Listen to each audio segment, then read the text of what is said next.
ಆತ್ಮೀಯ ಕರ್ನಾಟಕದ ಸ್ಪರ್ಧಾ ಮಿತ್ರರಿಗೂ ನನ್ನ ಸಂಜೆಯ ಶುಭಾಶಯಗಳು.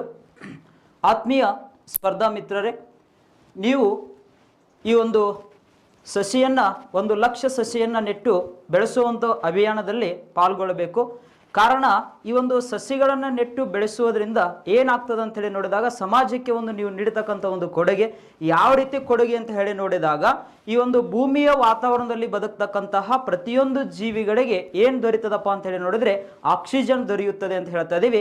ಈ ರೀತಿ ನೀವು ಒಂದು ಜೀವಿಗೆ ಏನು ಮಾಡ್ತಾ ಇದ್ರಿ, ಸಹಾಯ ಮಾಡಿದಾಗೆ ಆಗ್ತದ. ಅದಕ್ಕಾಗಿ ದಯವಿಟ್ಟು ಸಂತೋಷ್ ಲಾಡ್ ಸರ್ ಅವರ ಒಂದು ಜನ್ಮದಿನದ ಅಂಗವಾಗಿ ತಾವೆಲ್ಲರೂ ಏನು ಮಾಡಬೇಕಪ್ಪ ಅಂತ ಹೇಳಿ ನೋಡಿದಾಗ 1 ರೂಪಾಯಿನ ನೀಡುವ ಬದಲಿಗೆ ಒಂದು ಸಸಿಯನ್ನು ನೆಟ್ಟು ಅವರೇ ಆ ಒಂದು ಫೋಟೋನ ಕ್ಲಿಕ್ ಮಾಡಿಬಿಟ್ಟು ನೀವೇನು ಮಾಡ್ರಿ ಅಂತ ಹೇಳಿ ನೋಡಿದಾಗ ಸಂತೋಷ್ ಲಾಡ್ ಸರ್ ಅವರ ಒಂದು ಇನ್ಸ್ಟಾಗ್ರಾಮ್ ಪೇಜಿಗೆ ಆ ಒಂದು ಫೋಟೋವನ್ನು ಕಳಿಸೋದ್ರ ಮೂಲಕ ಈ ಒಂದು ಜನ್ಮದಿನವನ್ನು ಅವರು ಆಚರಿಸ್ಕೊಳ್ತಾ ಇದ್ದಾರೆ. ಸಂತೋಷ್ ಲಾಡ್ ಸರ್ ಅವರು ಈ ವರ್ಷ ವಿಶೇಷವಾಗಿ ಅವ್ರಿಗೆ 1 ಲಕ್ಷ ಯಾಕಪ್ಪ ಅಂತೇಳಿ ನೋಡಿದಾಗ ಸಾಮಾನ್ಯವಾಗಿ ನಾವು 2ನೇ ಕೊರೋನಾ ಲಾಕ್ಡೌನ್ ಸಂದರ್ಭದಲ್ಲಿ ನೋಡಿದ್ದೀವಿ. ಅವ್ರಿಗೆ ಪ್ರತಿಯೊಂದು ಜೀವಿಗೆ ಆಮ್ಲಜನಕದ ಕೊರತೆ ಆಗ್ತಾ ಇತ್ತು. ಅವ್ರಿಗೆ ನಾವು ಕೇಳ್ತಾ ಇದ್ದೀವಿ, ಆಮ್ಲಜನಕದ ಟ್ಯಾಂಕ್ಗಳು ಬರ್ತಾ ಇದ್ದವು, ಸ್ಟಾಪ್ ಆದವು, ಬರಲಿಲ್ಲ ಹಾಸ್ಪಿಟ್ಲ್ಗಳಿಗೆ, ಈ ರೀತಿ ಒಂದು ಸಮಸ್ಯೆಯನ್ನು ನೋಡಿದ್ದೀವಿ. ಇದು ಯಾಕೆ ಆಗ್ತಾ ಇತ್ತು ಅಂತೇಳಿ ನೋಡಿದಾಗ ಆಮ್ಲಜನಕದ ಕೊರತೆ ಉಂಟಾಗ್ತಾ ಇತ್ತು. ಈ ಆಗಬಾರದು ಅನ್ನೋ ಉದ್ದೇಶದಿಂದ ಈ ಒಂದು ಅಭಿಯಾನವನ್ನು ನಡೆಸ್ತಾ ಇದ್ದಾರೆ. ತಾವೆಲ್ಲರೂ ದಯವಿಟ್ಟು ಸಹಕರಿಸಬೇಕು. ಆತ್ಮೀಯ ಸ್ಪರ್ಧಾ ಮಿತ್ರರೇ, ನಿನ್ನೆ ಕ್ಲಾಸಲ್ಲಿ ನಾವು ಈ ಒಂದು ರಕ್ತದ ಬಗ್ಗೆ ಮಾಹಿತಿ ನೋಡ್ತಾ ಬರ್ತಾ ಇದ್ದೀವಿ. ರಕ್ತದಲ್ಲಿರ್ತಕ್ಕಂತಹ ಪ್ರಮುಖ ಕಣಗಳ ಬಗ್ಗೆ ಮಾಹಿತಿ ನೋಡ್ತಾ ಬರ್ತಾ ಇದ್ದೀವಿ. ಕೆಂಪು ರಕ್ತ ಕಣಗಳು, ಬಿಳಿ ರಕ್ತ ಕಣಗಳು, ಅದೇ ರೀತಿ ಕಿರುತಟ್ಟೆಗಳ ಬಗ್ಗೆ ಮಾಹಿತಿ ನೋಡಿದ್ದೀವಿ. ದೆನ್ ನೆಕ್ಸ್ಟ್ ಆ ಒಂದು ಎಲ್ಲಾ ಕಣಗಳ ಲಕ್ಷಣಗಳ ಬಗ್ಗೆ ಕೂಡ ಮಾಹಿತಿ ನೋಡ್ತಾ ಬರ್ತಿದ್ದೀವಿ. ಅದೇ ರೀತಿ ನೋಡ್ರಿ, ರಕ್ತದಲ್ಲಿ ಇನ್ನೊಂದು ಪದಾರ್ಥ ಕಂಡು ಬರ್ತದ, ಅದನ್ನೇ ರಕ್ತದ ಪ್ಲಾಸ್ಮಾ ಅಂತ ಹೇಳ್ತೀವಿ ನಾವು. ಹೌದ್ರಿ, ಅದನ್ನೇ ಬ್ಲಡ್ ಪ್ಲಾಸ್ಮಾ ಅಂತ ಹೇಳಿ ಕೊಡ್ತಾ ಇದೀವಿ, ರಕ್ತದ ಪ್ಲಾಸ್ಮಾ. ಈ ಒಂದು ಪ್ಲಾಸ್ಮಾ ನಿನ್ನೆ ನೋಡಿದ್ದೀವಿ ಕ್ಲಾಸಲ್ಲಿ ಎಷ್ಟು ಪ್ರತಿಶತ ಕಂಡು ಬರುತ್ತದೆ ಅಂತ ಹೇಳಿ ನೋಡಿದಾಗ ರಕ್ತದಲ್ಲಿ 55% ಕಂಡು ಬರ್ತದೆ, 55% ಕಂಡು ಬರುತ್ತದೆ. ಹಾಗಾಗಿ ಈ ಒಂದು ರಕ್ತದ ಪ್ರಮುಖ ಘಟಕ ಯಾವುದಪ್ಪ ಅಂತ ಹೇಳಿ ನೋಡಿದರೆ ರಕ್ತದ ಪ್ರಮುಖ ಘಟಕ ರಕ್ತದ ಪ್ಲಾಸ್ಮಾ ಅಂತ ಹೇಳ್ತಾ ಇದೀವಿ. ರಕ್ತದ ಪ್ರಮುಖ ಘಟಕವಾಗಿದೆ. ಈ ಒಂದು ಪ್ಲಾಸ್ಮಾ ಯಾವ ರೂಪದಲ್ಲಿ ಕಂಡು ಬರುತ್ತದೆ ಅಂತ ಹೇಳಿ ನೋಡಿದಾಗ ದ್ರವ ರೂಪದಲ್ಲಿ ಅಂತ ಹೇಳ್ತೀವಿ.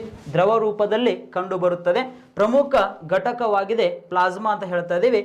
ಇಲ್ಲಿ ನೋಡ್ರಿ, ಈ ಒಂದು ರಕ್ತದ ಪ್ಲಾಸ್ಮಾ ಅಂತ ಹೇಳಿ ನೋಡಿದಾಗ ಇದರ ಪ್ರಮುಖ ಕಾರ್ಯ ಏನಪ್ಪಾ ಅಂತ ಕೇಳಿದಾಗ ನಾವು ಒಂದು ಸ್ಟಾರ್ಟಿಂಗ್ ಪಾಯಿಂಟ್ ನೋಡಿದೀವಿ. ರಕ್ತದ ಬೇಸಿಕ್ ಪಾಯಿಂಟ್ ಅಂತೇಳಿ ನೋಡಿದಾಗ ರಕ್ತದ ಕೆಲಸ ಏನು ಅಂತೇಳಿ ನೋಡಿದ್ರೆ ಗ್ಲೂಕೋಸ್ ಮತ್ತು ಆಮ್ಲಜನಕವನ್ನು ದೇಹದ ಅಂಗಗಳಿಗೆ ಸರಬರಾಜು ಮಾಡುವಂತ ಒಂದು ಕೆಲಸ ಮಾಡ್ತದೆ ಅಂತ ಹೇಳಿ ನೋಡಿದೀವಿ.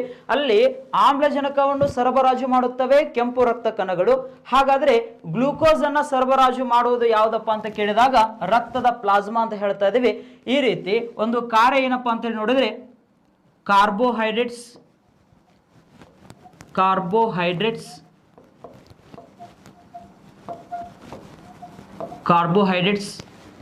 ವಿಟಮಿನ್ಸ್,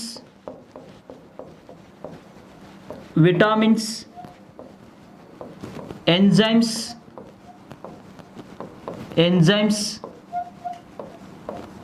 ಪ್ರೋಟೀನ್ಸ್, ದೆನ್ ನೆಕ್ಸ್ಟ್ ಒಂದು ಲಿಪಿಡ್ಸ್ ಅಂತ ಹೇಳ್ತಾ ಇದ್ದೀವಿ. ಈ ರೀತಿ ಎಲ್ಲ ಒಂದು ರಾಸಾಯನಿಕ ಅಂಶಗಳನ್ನು ಏನು ಮಾಡ್ತದೆ ಅಂತ ಹೇಳಿದಾಗ ದೇಹದ ಅಂಗಗಳಿಗೆ ತಲುಪಿಸುವಂತ ಒಂದು ಕೆಲಸ ಮಾಡ್ತದ ರಕ್ತದ ಪ್ಲಾಸ್ಮಾ ಅಂತ ಹೇಳ್ತಾ ಇದ್ದೀವಿ. ಇಲ್ಲಿ ಪ್ರಮುಖವಾಗಿ ಗ್ಲೂಕೋಸ್ ಅಂತೇಳಿ ಬಂದಾಗ ಗ್ಲೂಕೋಸ್ ಯಾವ್ದ್ರ ಒಂದು ಘಟಕ ಅಂತ ಹೇಳಿದಾಗ ಕಾರ್ಬೋಹೈಡ್ರೇಟ್ನ ಒಂದು ಘಟಕ ಅಂತ ಹೇಳ್ತಾ ಇದ್ದೀವಿ. ಅಂದರೆ ಗ್ಲೂಕೋಸ್ ಏನಾಗಿದೆ ಅಂತೇಳಿ ನೋಡಿದಾಗ ಒಂದು ಕಾರ್ಬೋಹೈಡ್ರೇಟ್ ಆಗಿದೆ ಅಂತ ಹೇಳ್ತಾ ಇದ್ದೀವಿ. ಕಾರ್ಬೋಹೈಡ್ರೇಟ್ ಅನ್ನ ಕನ್ನಡದಲ್ಲಿ ಶರ್ಕರ ಅಂತ ಕರಿತೀವಿ. ಕಾರ್ಬೋಹೈಡ್ರೇಟ್ ಅನ್ನ ಕನ್ನಡದಲ್ಲಿ ಶರ್ಕರ ಅಂತೇಳಿ ಕರಿತಾ ಇದೀವಿ. ಹಾಗಾದ್ರೆ ಗ್ಲೂಕೋಸ್ ಏನಾಗಿದೆ ಅಂತ ಕೇಳಿದ್ರೆ ಒಂದು ಶರ್ಕರವಾಗಿದೆ ಅಂತ ಹೇಳಿ ನೋಡ್ತಾ ಇದೀವಿ. ಈ ರೀತಿ carbohydrates, vitamins, enzymes, proteins, lipids ಗಳನ್ನ ದೇಹದ ಅಂಗಗಳಿಗೆ ತಲುಪಿಸುವಂತ ಒಂದು ಕಾರ್ಯ ಮಾಡ್ತದೆ ಯಾವ್ದಪ್ಪ ಅಂತ ಹೇಳಿ ನೋಡಿದಾಗ ರಕ್ತದ ಪ್ಲಾಸ್ಮಾ ಅಂತ ಹೇಳಿ ನೋಡ್ತಾ ಇದೀವಿ. ಈ ಒಂದು ಪ್ಲಾಸ್ಮಾವನ್ನ 100% ಅಂತ ಹೇಳಿ ಕನ್ಸಿಡರ್ ಮಾಡಿದ್ರೆ ಹೌದ್ರಿ, ರಕ್ತದ ಪ್ಲಾಸ್ಮಾವನ್ನ 100% ಅಂತ ಹೇಳಿ ಕನ್ಸಿಡರ್ ಮಾಡಿದರೆ ಇದರಲ್ಲಿ 92% ಏನು ಕಂಡು ಬರ್ತದ ವಾಟರ್ ಅಂತ ಹೇಳ್ತೀವಿ, ನೀರು ಕನ್ನಡದಲ್ಲಿ 92% ವಾಟರ್ ಕಂಡು ಬರುತ್ತದೆ. ರಿಮೈನಿಂಗ್ 8% ಏನು ಕಂಡು ಬರ್ತದೆ ಅಂತ ಹೇಳಿ ನೋಡಿದಾಗ ನಮಗೆ ಕಾರ್ಬೋಹೈಡ್ರೇಟ್ಸ್, ಲಿಪಿಡ್ಸ್, ಪ್ರೋಟೀನ್ಸ್, ವಿಟಾಮಿನ್ಸ್ ಅಂತ ಹೇಳ್ತೀವಿ. ಅದೇ ರೀತಿ ಎಂಜೈಮ್ಗಳು ಕಂಡು ಬರುತ್ತವೆ 8% ಕಂಡು ಬರುತ್ತವೆ. 92% ಏನಿರ್ತದೆ ಹೆಚ್ಚಾಗಿ ರಕ್ತದ ಪ್ಲಾಸ್ಮಾದಲ್ಲಿ ಏನು ಕಂಡು ಬರ್ತದಪ್ಪ ಅಂತ ಹೇಳಿ ನೋಡಿದಾಗ ನೀರು ಕಂಡು ಬರುತ್ತದೆ ಅಂತ ಹೇಳ್ತಾ ಇದೀವಿ. ಈ ರೀತಿ ಒಂದು ರಕ್ತದ ಪ್ಲಾಸ್ಮಾ ಅಂತ ಹೇಳಿ ನೋಡ್ತಾ ಇದೀವಿ. ರಕ್ತದ ಪ್ಲಾಸ್ಮಾ, ಈ ಒಂದು ರಕ್ತದ ಪ್ಲಾಸ್ಮಾದಲ್ಲಿ ಒಂದು ಮೂಲ ವಸ್ತು ಕಂಡು ಬರುತ್ತದೆ. ಅದು ಯಾವುದಂತ ಕೇಳಿದಾಗ ಸೋಡಿಯಂ ಅಂತ ಹೇಳ್ತೀವಿ ನಾವು. ರಕ್ತದಲ್ಲಿ ಪ್ಲಾಸ್ಮಾದಲ್ಲಿ ಒಂದು ಕಂಡು ಬರ್ತಕ್ಕಂಥ ಮೂಲ ವಸ್ತು ಯಾವುದಪ್ಪ ಅಂತ ಕೇಳಿದಾಗ ಸೋಡಿಯಂ ಅಂತ ಹೇಳ್ತಾ ಇದ್ದೀವಿ. ಈ ಒಂದು ಸೋಡಿಯಂ ಏನು ಕೆಲಸ ಮಾಡ್ತದೆ ಅಂತ ಹೇಳಿದಾಗ ರಕ್ತದಲ್ಲಿ ನೀರಿನ ಪ್ರಮಾಣವನ್ನು ಮೇಂಟೈನ್ ಮಾಡ್ತಾ ಬರ್ತದೆ. ಹೌದ್ರಿ, ರಕ್ತದಲ್ಲಿ ನೀರಿನ ಪ್ರಮಾಣವನ್ನು ನಿಯಂತ್ರಣ ಮಾಡ್ತಕ್ಕಂಥ ಒಂದು ಮೂಲ ವಸ್ತು ಯಾವುದಪ್ಪ ಅಂತ ಕೇಳಿದಾಗ ಸೋಡಿಯಂ ಅಂತ ಹೇಳ್ತಾ ಇದ್ದೀವಿ. ಸೋಡಿಯಂ ಪಾಯಿಂಟ್ ಗೊತ್ತಿರಲಿ, ನೆನ್ಪಿಟ್ಕೊಡಿ. ದೆನ್ ನೆಕ್ಸ್ಟ್ ಒನ್, ಈ ಒಂದು ಪ್ಲಾಸ್ಮಾದಲ್ಲಿ ಕಂಡು ಬರ್ತಕ್ಕಂತಹ ಪ್ರೋಟೀನ್ಗಳು, ಪ್ಲಾಸ್ಮಾದಲ್ಲಿ ಕಂಡು ಬರ್ತಕ್ಕಂತಹ ಪ್ರೋಟೀನ್ಗಳು ಮತ್ತು ಅವುಗಳ ಒಂದು ಕೆಲಸ ಏನಪ್ಪಾ ಅಂತ ಹೇಳಿ ನೋಡ್ತಾ ಇದ್ದೀವಿ. ಪ್ಲಾಸ್ಮಾದಲ್ಲಿ ಕಂಡು ಬರುವಂತಹ ಒಂದು ಪ್ರೋಟೀನ್ ಅಲ್ಬುಮಿನ್. ಪ್ಲಾಸ್ಮಾದಲ್ಲಿ ಕಂಡು ಬರುವ ಒಂದು ಪ್ರೋಟೀನ್ ಯಾವುದು? ಅಲ್ಬುಮಿನ್. ಈ ಅಲ್ಬುಮಿನ್ ಏನ್ ಕೆಲಸ ಮಾಡ್ತದೆ ಅಂತ ಹೇಳಿ ನೋಡಿದಾಗ ರಕ್ತದಲ್ಲಿರ್ತಕ್ಕಂತಹ ಹಾರ್ಮೋನ್ಗಳನ್ನು, ದೆನ್ ನೆಕ್ಸ್ಟ್ ಒನ್ ಕಿಣ್ವಗಳನ್ನು, ಎಂಜೈಮ್ಸ್ ಅಂತ ಹೇಳ್ತಾ ಇದೀವಿ. ಅದೇ ರೀತಿ ವಿಟಾಮಿನ್ಗಳನ್ನು, ಜೀವಸತ್ವಗಳನ್ನು ಏನ್ ಮಾಡ್ತದೆ ಅಂತ ಹೇಳಿ ನೋಡಿದಾಗ ಸಾಗಾಣಿಕೆ ಮಾಡುತ್ತದೆ ಅಂತ ಹೇಳ್ತೀವಿ. ಪ್ರಶ್ನೆ ಯಾವ ರೀತಿ ಕೇಳಬಹುದು ಅಂದ್ರೆ, ರಕ್ತದಲ್ಲಿರ್ತಕ್ಕಂತಹ ಹಾರ್ಮೋನ್ಗಳನ್ನು, ಕಿಣ್ವಗಳನ್ನು, ವಿಟಾಮಿನ್ಗಳನ್ನು ಸಾಗಾಣಿಕೆ ಮಾಡುವಂತಹ ಒಂದು ಪ್ಲಾಸ್ಮಾದಲ್ಲಿ ಕಂಡು ಬರುವ ಪ್ರೋಟೀನ್ ಯಾವುದು ಅಂತ ಹೇಳಿ ಪ್ರಶ್ನೆ ಕೇಳಬಹುದು. ಅದಕ್ಕಾಗಿ ಸರಿಯಾದ ಉತ್ತರ ಯಾವುದಪ್ಪ ಅಂತ ಹೇಳಿ ನೋಡಿದಾಗ ಅಲ್ಬುಮಿನ್ ಅಂತ ಹೇಳ್ತಾ ಇದ್ದೀವಿ. ಅಲ್ಬುಮಿನ್, ಇದರ ಕೆಲಸ ಹಾರ್ಮೋನ್ಗಳನ್ನ, ಎಂಜೈಮ್ಗಳನ್ನ, ವಿಟಾಮಿನ್ಗಳನ್ನ ಏನ್ ಮಾಡ್ತದ ಸಾಗಾಣಿಕೆ ಮಾಡುತ್ತಾ ಬರುತ್ತದೆ ಅಂತ ಹೇಳ್ತೀವಿ. ಸಾಗಾಣಿಕೆ ಮಾಡುತ್ತದೆ. ಎಸ್, ಹಾಗಾದ್ರೆ ಇನ್ನೊಂದು ಪ್ರೋಟೀನ್ ಯಾವುದು ಅಂತ ಹೇಳಿ ನೋಡಿದ್ರೆ ಗ್ಲೋಬ್ಯುಲಿನ್ ಅಂತ ಹೇಳ್ತೇವೆ. ಇನ್ನೊಂದು ಪ್ರೋಟೀನ್ ಗ್ಲೋಬ್ಯುಲಿನ್. ಈ ಒಂದು ಗ್ಲೋಬ್ಯುಲಿನ್ ಪ್ರೋಟೀನ್ ನ ಕೆಲಸಪ್ಪ ಏನಂತ ಹೇಳಿ ನೋಡಿದಾಗ ರಕ್ತದಲ್ಲಿರ್ತಕ್ಕಂತಹ ಸೋಡಿಯಂ, ಪೊಟ್ಯಾಸಿಯಂ, ಕ್ಯಾಲ್ಸಿಯಂಗಳನ್ನು ಏನ್ ಮಾಡ್ತದೆ ಅಂದ್ರೆ ಸಾಗಾಣಿಕೆ ಮಾಡುತ್ತದೆ ಅಂತ ಹೇಳ್ತೀವಿ. ರಕ್ತದಲ್ಲಿ ಕಂಡು ಬರ್ತಕ್ಕಂತಹ ಸೋಡಿಯಂ, ಪೊಟ್ಯಾಸಿಯಂ ಮತ್ತು ಕ್ಯಾಲ್ಸಿಯಂಗಳನ್ನು ಸಾಗಾಣಿಕೆ ಮಾಡುವಂತಹ ಒಂದು ಪ್ರೋಟೀನ್ ಯಾವುದಂತ ಕೇಳಿದ್ರೆ ಗ್ಲೋಬ್ಯುಲಿನ್ ಅಂತ ಹೇಳ್ತಾ ಇದೀವಿ. ಗ್ಲೋಬ್ಯುಲಿನ್. ಪ್ರಶ್ನೆ ಕೇಳುವಂತ ಚಾನ್ಸಸ್ ಇರ್ತದ. ಗ್ಲೋಬ್ಯುಲಿನ್ ಎಲ್ಲಿ ಕಂಡು ಬರುತ್ತದೆ ಅಂತ ಹೇಳಿ ಪ್ರಶ್ನೆ ಕೇಳಬಹುದು. ಆಪ್ಷನ್ ಎ ಕೆಂಪು ರಕ್ತ ಕಣಗಳಲ್ಲಿ, ದೆನ್ ನೆಕ್ಸ್ಟ್ ಬಿ ಬಿಳಿ ರಕ್ತ ಕಣಗಳಲ್ಲಿ, ಆಪ್ಷನ್ ಸಿ ಕಿರುತಟ್ಟೆಗಳಲ್ಲಿ, ದೆನ್ ನೆಕ್ಸ್ಟ್ ಒನ್ ಪ್ಲಾಸ್ಮಾದಲ್ಲಿ ಅಂತ ಹೇಳಿ ಕೊಟ್ಟಾಗ ಪ್ಲಾಸ್ಮಾದಲ್ಲಿ ಹೆಚ್ಚಾಗಿ ಕಂಡು ಬರುತ್ತದೆ ಗ್ಲೋಬ್ಯುಲಿನ್ ಅಂತ ಹೇಳ್ತಾ ಇದೀವಿ. ಈ ರೀತಿ ಸೋಡಿಯಂ, ಪೊಟ್ಯಾಸಿಯಂ, ಕ್ಯಾಲ್ಸಿಯಂಗಳನ್ನ ಸಾಗಾಣಿಕೆ ಮಾಡುತ್ತದೆ ಅಂತ ಹೇಳಿ ನೋಡ್ತಾ ಇದೀವಿ. Then next one heparin, number 3 protein heparin. Important ಆಗ್ತದೆ ಎಕ್ಸಾಮ್ ದೃಷ್ಟಿಯಿಂದ, ಇಂಪಾರ್ಟೆಂಟ್ ಆಗಿರ್ತಕ್ಕಂಥ ಒಂದು ಪ್ರೋಟೀನ್ ಹೆಪಾರಿನ್ ಅಂತ ಹೇಳ್ತಾ ಇದೀವಿ. ಈ ಒಂದು ಹೆಪಾರಿನ್ ಎಲ್ಲಿ ಕಂಡು ಬರುತ್ತದೆ ಅಂತ ಹೇಳಿ ನೋಡಿದರೆ ರಕ್ತದ ಪ್ಲಾಸ್ಮಾದಲ್ಲಿ ಕಂಡು ಬರುತ್ತದೆ. ಇದು ದೇಹದಲ್ಲಿರುವ ರಕ್ತ ಹೆಪ್ಪುಗಡದಿರಲು ಏನ್ ಮಾಡ್ತದೆ ಅಂತ ಹೇಳಿ ನೋಡಿದಾಗ ಸಹಾಯಕವಾಗಿದೆ ಅಂತ ಹೇಳ್ತಾ ಇದ್ದೀವಿ.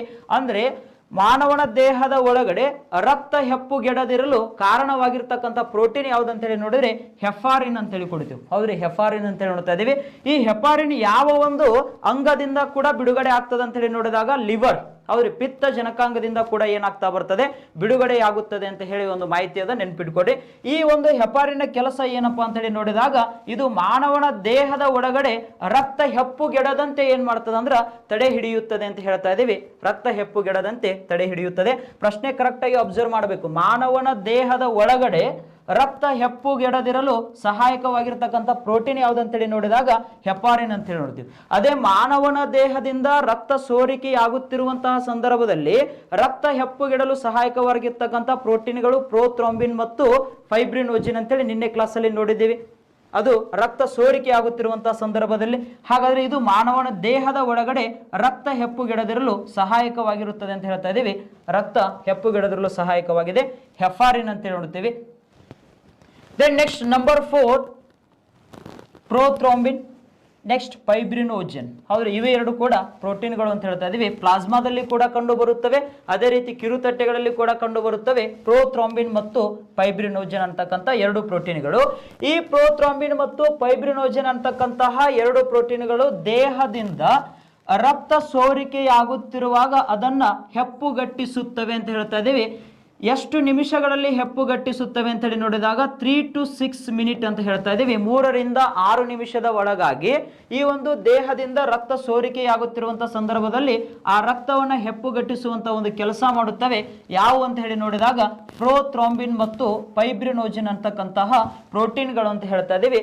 ಈ ಒಂದು ಪ್ರೋಥ್ರಾಂಬಿನ್, ಫೈಬ್ರಿನೋಜಿನ್, ಅಲ್ಬುಮಿನ್, ಗ್ಲೋಬ್ಯುಲಿನ್, ಹೆಫಾರಿನ್ ಅಂತಕ್ಕಂಥ ಪ್ರೋಟೀನ್ಗಳು ಎಲ್ಲಿ ಕಂಡು ಬರುತ್ತವೆ ಅಂತ ಹೇಳಿ ನೋಡಿದ್ರೆ ರಕ್ತದ ಪ್ಲಾಸ್ಮಾದಲ್ಲಿ ಕಂಡು ಬರುತ್ತವೆ ಅಂತ ಹೇಳ್ತೀವಿ. ರಕ್ತದ ಪ್ಲಾಸ್ಮಾದಲ್ಲಿ ಕಂಡು ಬರುತ್ತವೆ, ನೆನ್ಪಿಟ್ಕೊಡ್ರಿ ಈ ರೀತಿ ಪ್ರೋಟೀನ್ಗಳು.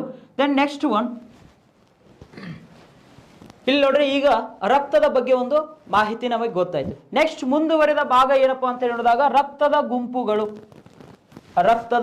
ಗುಂಪುಗಳು ಬ್ಲಡ್ ಗ್ರೂಪ್ಸ್ ಅಂತ ಹೇಳ್ತಾ ಇದ್ದೀವಿ. ಬ್ಲಡ್ ಗ್ರೂಪ್ಸ್ ಇಲ್ಲಿ ನೋಡ್ರಿ ಮೊಟ್ಟ ಮೊದಲಿಗೆ ರಕ್ತದ ಗುಂಪುಗಳ ಬಗ್ಗೆ ಮಾಹಿತಿ ನೀಡಿರ್ತಕ್ಕಂಥ ವಿಜ್ಞಾನಿ ಯಾರು ಅಂತೇಳಿ ಅನೇಕ ಬಾರಿ ಪ್ರಶ್ನೆ ಬರ್ತದೆ. ವಿಜ್ಞಾನಿ ಯಾರಪ್ಪ ಅಂತೇಳಿ ನೋಡಿದಾಗ ಕಾರ್ಲ್ ಲ್ಯಾಂಡ್ ಸ್ಟೇನರ್ ಅಂತ ಹೇಳ್ತೀವಿ ನಾವು. ಹೌದ್ರಿ, ಕಾರ್ಲ್ ಲ್ಯಾಂಡ್ ಸ್ಟೇನರ್ ಅವರನ್ನ ನಾವು ಏನಂತ ಹೇಳ್ತೀವಿ ಅಂತೇಳಿ ನೋಡಿದ್ರೆ ಈ ಕಾರ್ಲ್ ಲ್ಯಾಂಡ್ ಸ್ಟೇನರ್ ಅವರನ್ನ ಫಾದರ್ ಆಫ್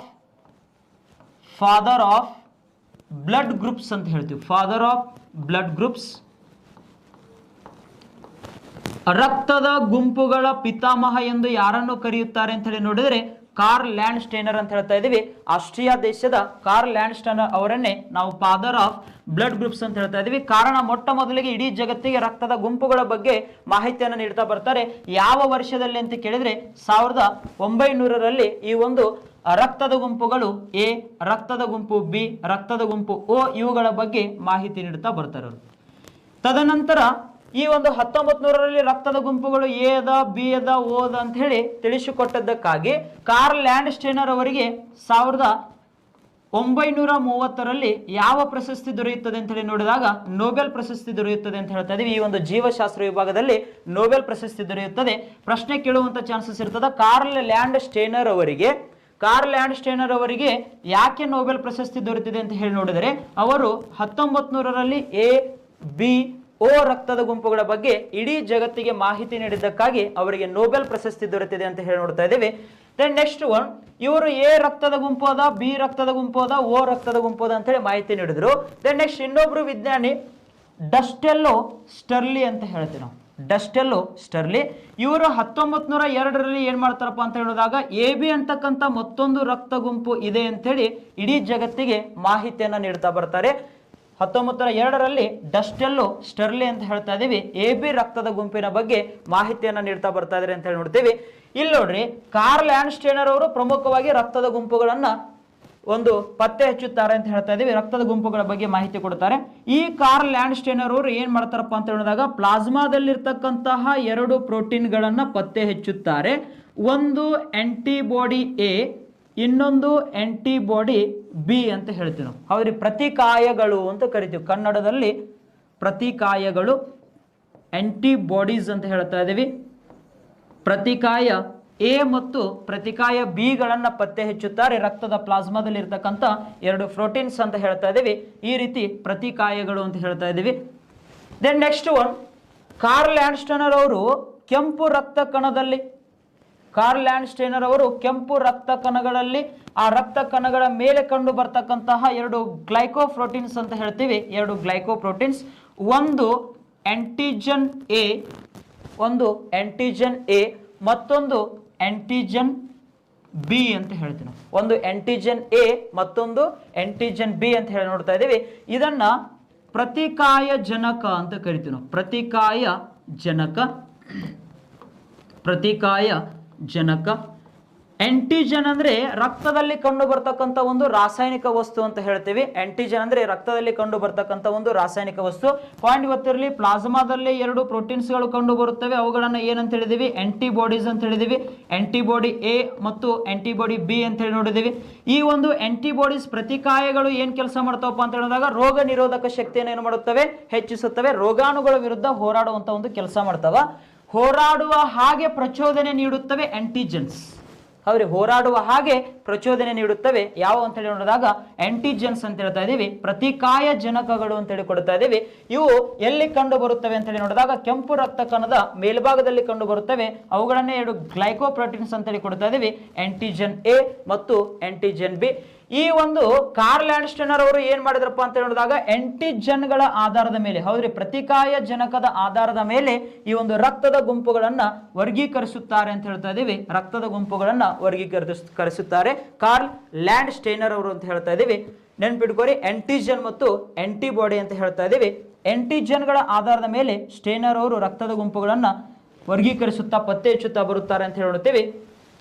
ಇಲ್ಲಿ ನೋಡ್ರಿ, ಈಗ ರಕ್ತದ ಗುಂಪು ಅಂತ ಹೇಳಿ ನೋಡಿದಾಗ ಕೆಂಪು ರಕ್ತದ ಮೇಲೆ ಆಂಟಿಜನ್ ಎ ಇದ್ದರೆ, ಕೆಂಪು ರಕ್ತದ ಮೇಲೆ ಆಂಟಿಜನ್ ಎ ಇದ್ದರೆ ರಕ್ತದ ಗುಂಪು ಎ ಆಗಿರುತ್ತದೆ. ಹೌದ್ರಿ, ಬ್ಲಡ್ ಗ್ರೂಪ್ ಯಾವ್ದಾಗಿರ್ತದ? ಎ ಆಗಿರ್ತದ.